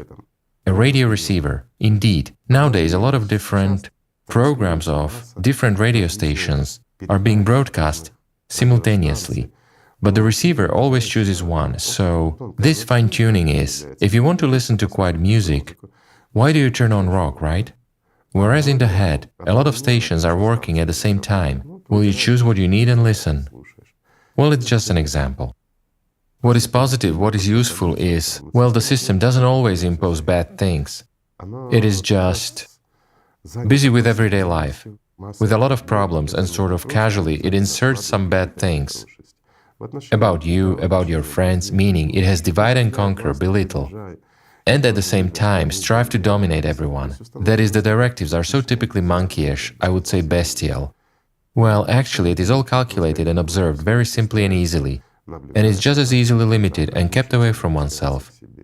It simply doesn't bother you because it's not yours. Bees flew in and passed by. Well, if we count every single one, control it, write down where it flies, what it's like. Examine, yes. Well, life won't be enough. Why examine and admire that which doesn't belong to you and that which is harmful to you? Right? Yes. It's very simple. Yes, just one more thing about consciousness likening itself to the spiritual, meaning it always wants to liken itself to the spiritual. And there was such an example when a girl says, I wrote a message, and it's like consciousness immediately starts judging how spiritual is the message I wrote, and how will the others respond to it, meaning whether I'll be praised or not, To get into a group of the chosen ones. whether they will think about me that I'm spiritual. That's exactly what we are talking about. If she lets these thoughts in and implements them, then what kind of spirituality can we talk about here? This is just for show. Meaning she wants to seem to be that way. Well, then she should express herself correctly. How spiritual do I look in the eyes of that person? Because, pardon me, I engage in simony. I don't want to be a spiritually free personality. I want to look like a spiritually free personality, so that I'm envied, so that I'm admired. Well, isn't that so? For goodness sake, there are many religions. Go, put on those clothes and serve. There is also an interesting question about working on oneself. Is it enough to simply love? Maybe you'll read out the question. That would be interesting It too. depends on what to love and whom to love and how to love. It's just the question We is, have already discussed in detail more than once what love is. And now, enough to simply love. A simple question. To love what? Semolina? Or, pardon me, another person? Without studying the work of the system. there is also such a question that without studying the system, without refusing what consciousness offers, simply to toss everything aside and to throw yourself completely into love, how helpful is that in fact? Into what love? It's helpful if one tosses everything aside and throws himself into love in the earthly understanding. This will help a doctor purchase a new car when he will treat your hepatitis C, in the best case scenario if you're lucky. But if it's AIDS, doctors can also make a lot of money on that. It will help them, yet what about you? Have I answered? And in the spiritual sense, it means without studying the system. And in the spiritual sense, you have to work hard. If you don't know the enemy, then how? Well, here's a simple example. Once again, I'm going back to the simplest things, guys. Please forgive me. Going back to the most basic. There is consciousness, which constantly attacks and sets you up. If you don't know how it does that, then it will manipulate you, it will make you, pardon me, throw yourself into love. Well, make the most of life. Strive to dominate over everyone. Those are its directives. Yet why do you need this? Well, a simple question. Why do you need everyone to love you? What does it mean everyone loves me, and what kind of love is that? Is that when they tell this to your face, but in reality they envy and hate you? For instance, we have a bunch of performers whom everyone loves. However, let's sort this out. Let's take a person and analyze. Now, what does he love? No. Women, for example, love a man's image. Women want to possess him, want him to serve them, to obey them. They hate everyone who is near him, and hate him because he's not with them. Well, isn't that so? And their entire love is based on what? On hatred. Let's take the other way around, and we see the same thing. A woman is an idol, while a man is an admirer. He wants to possess her. He wants her to make him scrambled eggs in the morning and run around in bikini. If she doesn't do this, well, that's it, sheer hatred. But at the same time, there is attachment and fantasies. Well, that's how consciousness works. If you don't throw this mess of the system out of your head, well... But for this, one has to practice, to work hard. To study it, right? Guys, spirituality is first and foremost work. Work on oneself. If you work to the dictation of consciousness, you will memorize many volumes of various literature, which won't bring you any closer to life, you see? And this is true. I also have another question regarding when people cannot start. Start what? Meaning exactly in the sense that they're constantly studying. You know, it's like consciousness wants it all and right away. To know right away. Consciousness does everything. It distracts, attracts, makes one go devil knows where and look for whoever. Do everything possible instead of really begin to live. Why? Because once again, It provides food, like if a goat stops eating because it started thinking about the spiritual and stops giving milk. A good owner begins to feed it with various herbs, juicy apples, cabbages, carrots, well, so as to get back the appetite and to get milk back for himself. That's interesting. Well, isn't that so? It is. For the system, we are the goat. And until you understand that you're not a king or a god, all the more not a co-creator with God, but just a goat for the system, while life has to be earned. Until you start working, you will gain neither freedom nor anything. You will remain in the illusion. No matter what religion you belong to, whatever you do, whatever you read, if you don't start working on yourself, nothing will work out. But working on oneself, again the system says, to get up at 5 o'clock in the morning, do 3 push-ups. Discipline. Yet, put on white slippers or grey ones, and don't confuse them, well, and a whole bunch of nonsense and conventions that have nothing to do with spirituality. It doesn't matter how you dress, what you do, whether you stand on your head or not. These are all earthly and empty matters, but if you don't control your consciousness, it controls you. And since it controls you, it's 100% a subpersonality, no matter what anyone does. Well, there's also such a desire to get a result instantly, meaning a person... Certainly, this comes from the system. Yes. Again, consciousness always says to receive everything and instantly. Yes. It says miracles exist. After all, this is God. He's capable of anything. And if, well, moreover, He owes you because He's your Father, right? If you have decided to become spiritual, everything should be given to you instantly. In fact, no one owes you. Until a person understands no one owes anything to anyone in this world, this is actually true. No one owes you anything, nor do you owe anyone. But if you want to live, in this case, pardon me, the system is powerless. However, you should simply work on this, calmly and quietly. Just go ahead and work. Yes, well... Everything starts with acquiring a shield, and then you pick up a whip or sword. Well, whoever likes what. There are people who are able to actively resist the system, so that it is easier for others to breathe. Yet there are those who take the whip, begin to train the system itself, and force their consciousness to serve. The spiritual world, that's also fine, it's not bad either.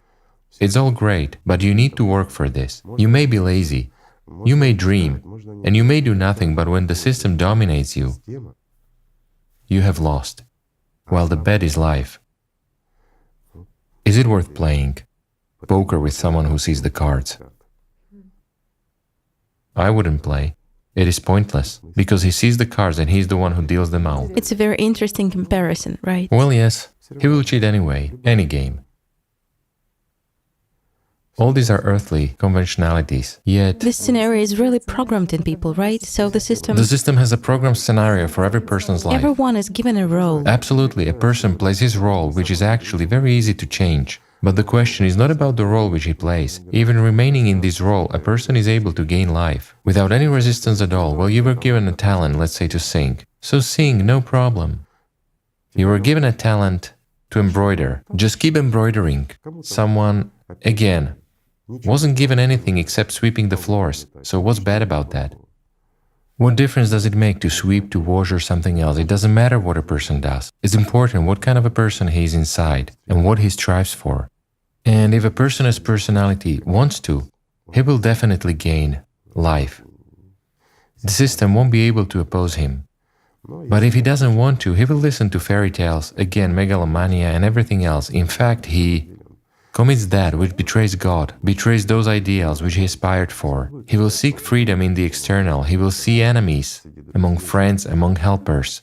He will spit on icons in churches, saying that he's about that. Well, don't such things happen. There will be everything except life. Therefore, everything is simple. Roll up your sleeves and go ahead. Right? Yes. There is also a question regarding the fact that consciousness doesn't let a person into a spiritual practice. Well, it says that you'll get spiritual experience and after that you start sort of feeling bad. Wait.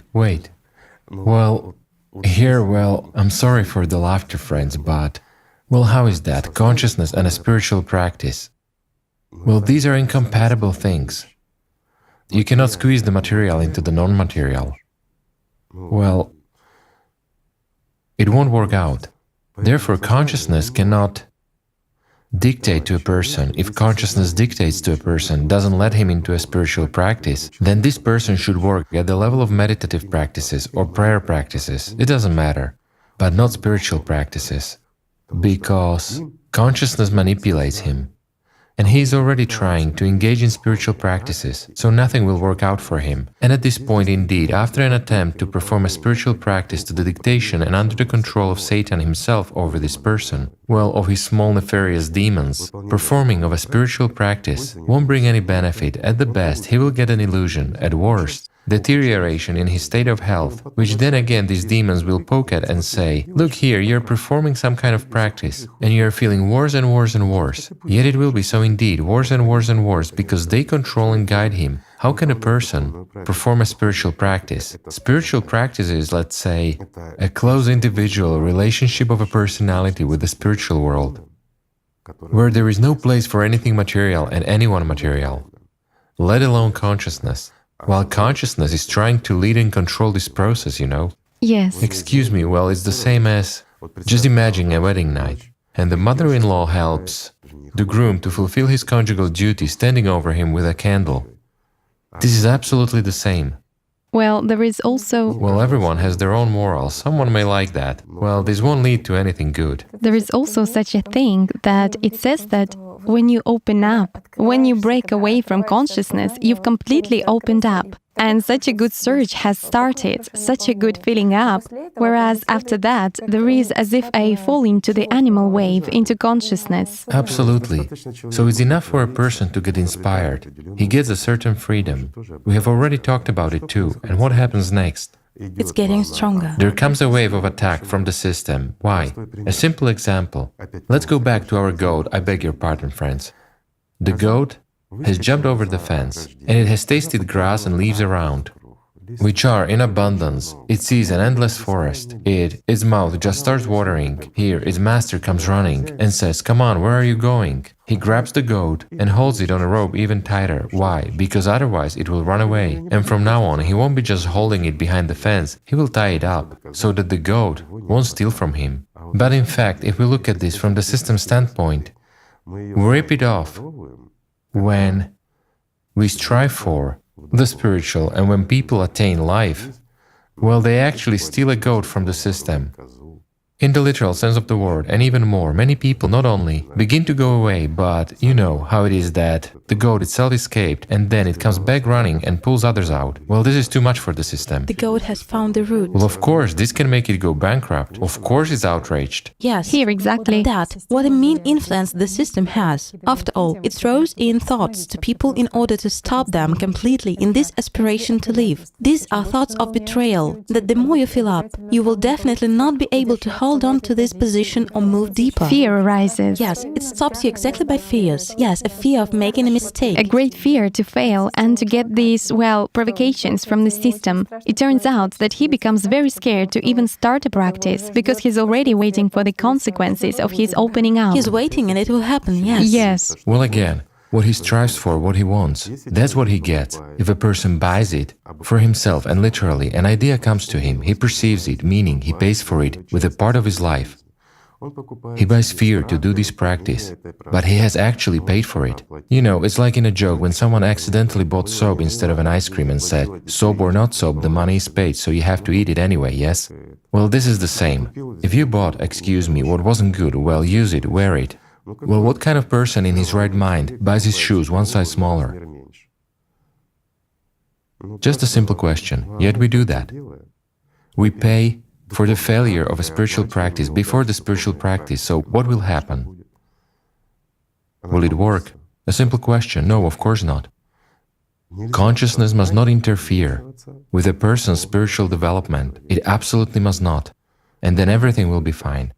Also, Igor Mikhailovich, there is such a question. It concerns people in their daily life and basically arises in people who are following the spiritual path, relating to the fear of jinxing something. Often there are people who share openly, and there are people who don't give any information, because supposedly for them to share is to give away a part of something. But the way it manifests itself spiritually is that people are afraid of sharing the experience of perception through feelings, because supposedly at this moment it gets lost. They are afraid to talk about the tools that work against consciousness, because supposedly these tools stop working for them, or against the system, against consciousness. And so it turns out that people just kind of keep all this quiet, like something that could help someone else. Well, again, let's go back to the principle. What you buy is what you get. Well, this is so. All fears and everything else. Again, who dictates this? The same actors on the stage from consciousness. And what does a person do? He simply perceives it as his own. Just us. When a person shares what he feels with another person, is it really taken away from the person? After all, how consciousness draws in. When he shares his experience of perception through feelings, Yes. well, how can it? If a person really gets a spiritual surge, he cannot help sharing it because it overwhelms him. It's like we take a balloon and fill it with water, but if we tie it, it will burst, and the pressure jet is sufficient. While if you just hold it, it will be overflowing. It will be big, but won't burst. Of course, a person will not burst because of the spiritual, but in order to have at least some associative perception of why a person, when spiritually filled, involuntarily shares it. Why? Because one cannot keep love in oneself, because this feeling is life, it is happiness that you just want to share. It's a common happiness, it's not your personal happiness, you are a part of this happiness. And you understand very well that in every person there is the same personality. In every person there is a soul as a part of the spiritual world, and every person can become an angel. Well, this is really so.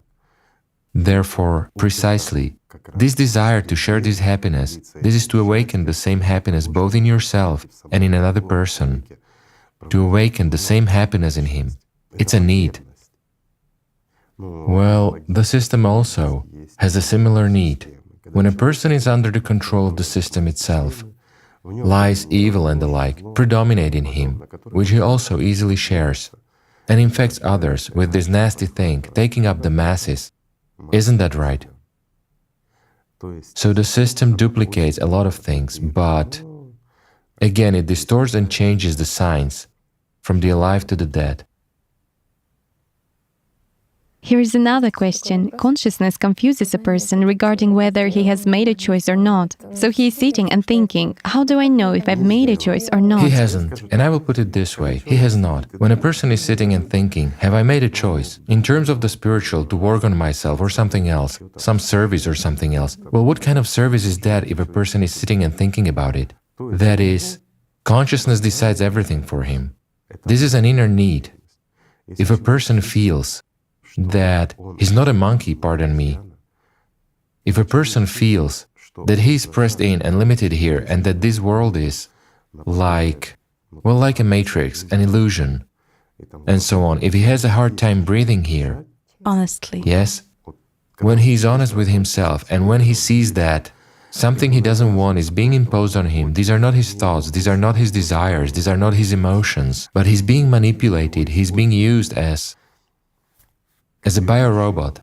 And if a person doesn't want this, but exactly aspires to freedom, aspires to life, and he acts in this direction, it means he has made a choice. It means he's going, whereas he's sitting and thinking. He hasn't done anything and isn't going anywhere. He's sitting on a sofa and dreaming, just as he has done before.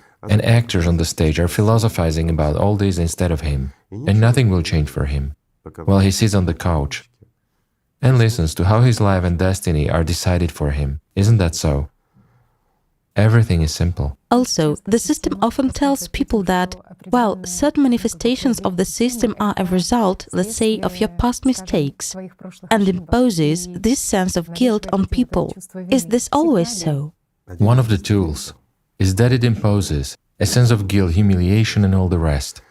If a person starts his spiritual path, let's say, what do we come back to? First and foremost, to the shield. It is an understanding that everything that is in the world, everything that a person does in this world, is imposed on him by his own consciousness. It's up to him what he chooses, good or bad. However, when a person didn't know that and had no skill, he was just a manipulation in the system's hands. Meaning this is A remote-controlled toy, you know? Wherever you turn it is where it goes. The same is with a person. He lived in society, played his role. Like a goat on a leash, there are many of them, maybe a whole goat family. And so they are on leashes, running, living. It seems to them that everything is fine and good.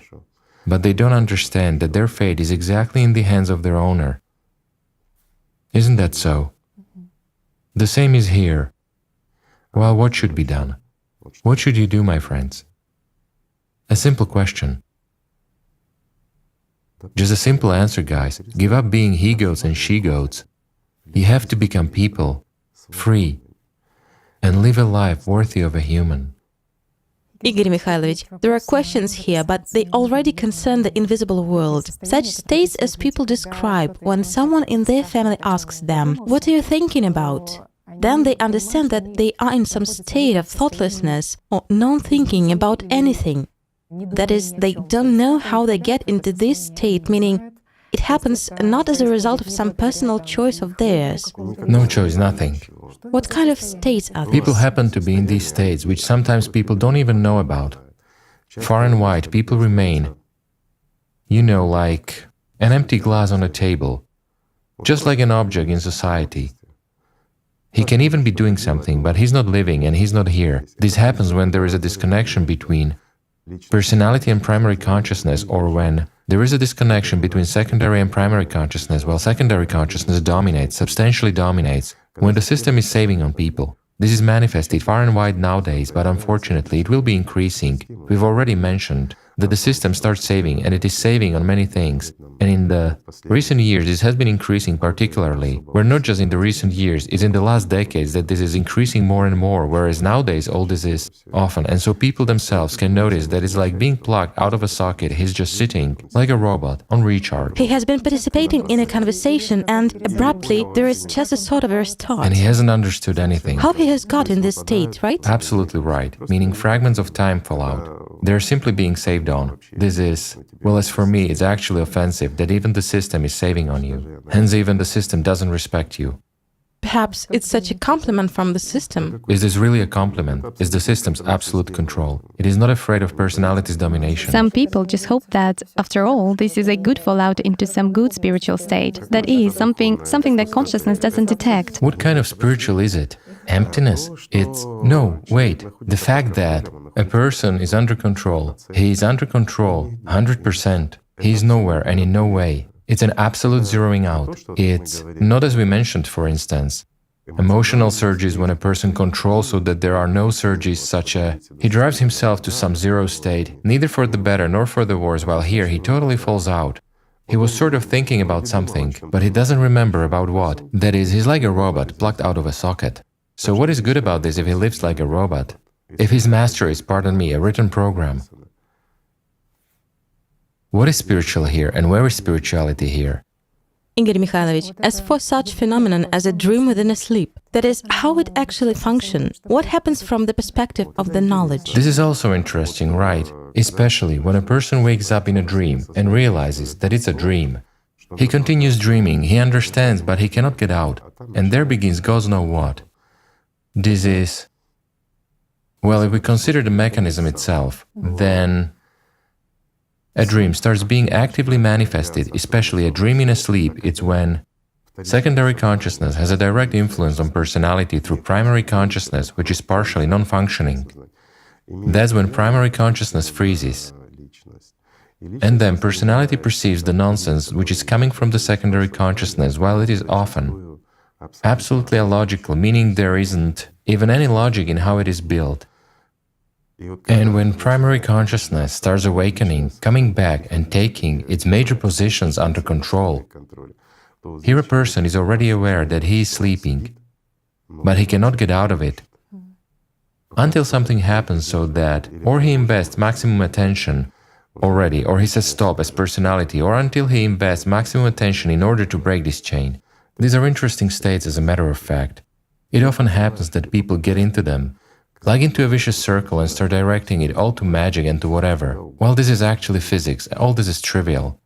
By the way, also one of the system's tricks is exactly people's interest in magic, or on the contrary, intimidation. With magic, yes. And in particular, Fears intimidation. that arise, yes, upon materialization of creatures of the invisible world. Or Right, this is also interesting. Can an invisible creature materialize itself? And does it really sit in the darkness in every house? Well, again, let's begin with the fact that there are lots of these creatures, right. like fish in the ocean, and they vary. And to materialize themselves, do all of them actually materialize or what? There are those who possess an ability of materialization, possess intellect and so on. They are, so to say, spiritualized, but not soul-filled. This should also be understood. They don't have a soul. However, if they spend energy, and this has to be quite an enormous energy for materialization of subtle material structures, for them to materialize themselves. There are skyfish, banal physics works there. They draw ions, ionized. Okay, let's keep skyfish, otherwise we will digress from the topic, pardon me, friends. If they materialize themselves to a denser component, such a component that begins to reflect light, or on the contrary, to absorb it, and we can see it visually, then we should understand there is an enormous energy expenditure. If a creature, and it has to be an intelligent one since it does so and can manage these energies, hence it has come for a reason, it has come to terrify you, in order for you to be scared, to be attached to it, to recall it, to invest attention in it, meaning to keep feeding it. For long. It has come in order to spend 10 cents, but to take at least $1 from you in return. Can they do physical harm, or only such psychological harm to personality? Well, let's say, they can affect even physically, but these are very weak influences. They can get stronger only when you invest attention in them. It's a simple mechanism. If you experience fear looking into a shadow, just a shadow, you feel, well, people do feel, actually many people feel these creatures. It is felt even as chill inside, well, and various manifestations of such kind, let's say of this metaphysics around you. If a person starts fearing and investing attention in a shadow, and something begins to materialize itself from there, well, it means you have already put in enough energy for it to materialize, then you may expect anything. If you continue being afraid of it, it can also start affecting you physically, so that you fear even more. Well, this is elementary, in order for you to pay as much as possible for your, well, generally speaking, what you buy is what exists. If you walk a shadow, well, there is a shadow, it lives, well, it just lives. You pass by a river, a crucian lives there, are you afraid of it or what? There is also a toothy pike, but you're walking along the bank, the same is here. Don't think about anything bad and it won't get materialized. People also have such fear, precisely the fear of mirrors, too. Of course. To what extent is this actually justified? Should we fear? Again, everything is very simple.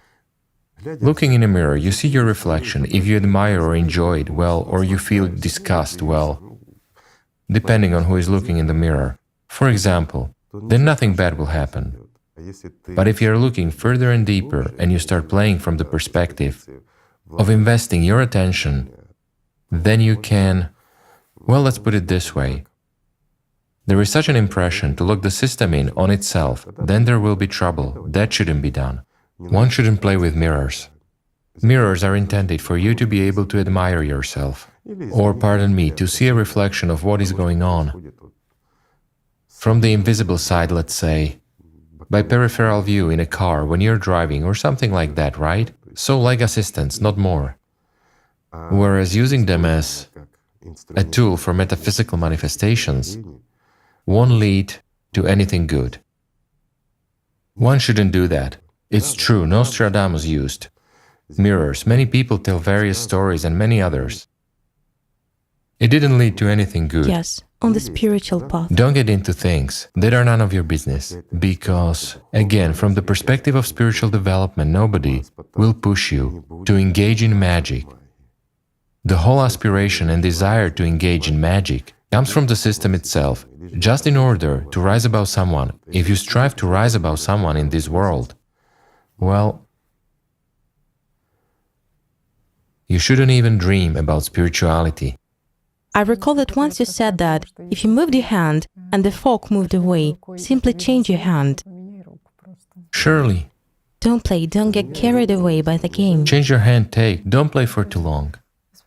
I also remember the question about calling spirits, spirit. That is, calling some otherworldly creatures a spirit, and the Holy Spirit, which is absolutely opposite.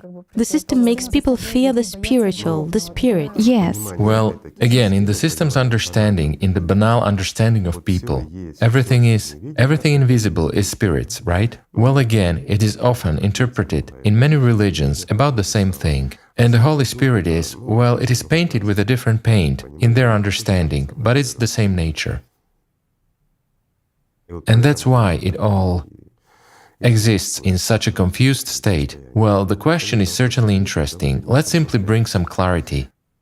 All subtle material structures, which are called a spirit, and which are, again, subtle material structures, by and large have nothing to do with the Spirit, namely with the Holy Spirit. The Holy Spirit is an inclusion of the One who is not from this world.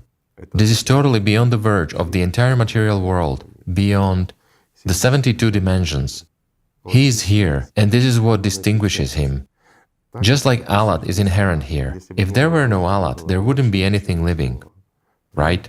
The same is with the Holy Spirit. He is the One who is here. He is the One who comes only when he is called. Well, again, what is the existence of a human himself? Well, let's take even the most material person.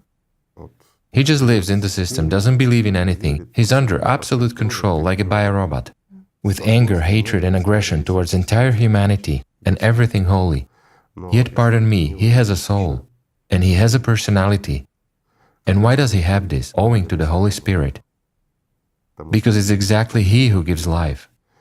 He gives an understanding to personality that this exists. However, in this case, if a person is a beast, then the person is surely guided more by what the system gives him, directives, programs, and manipulations. But at least he exists owing to Allat and the Holy Spirit.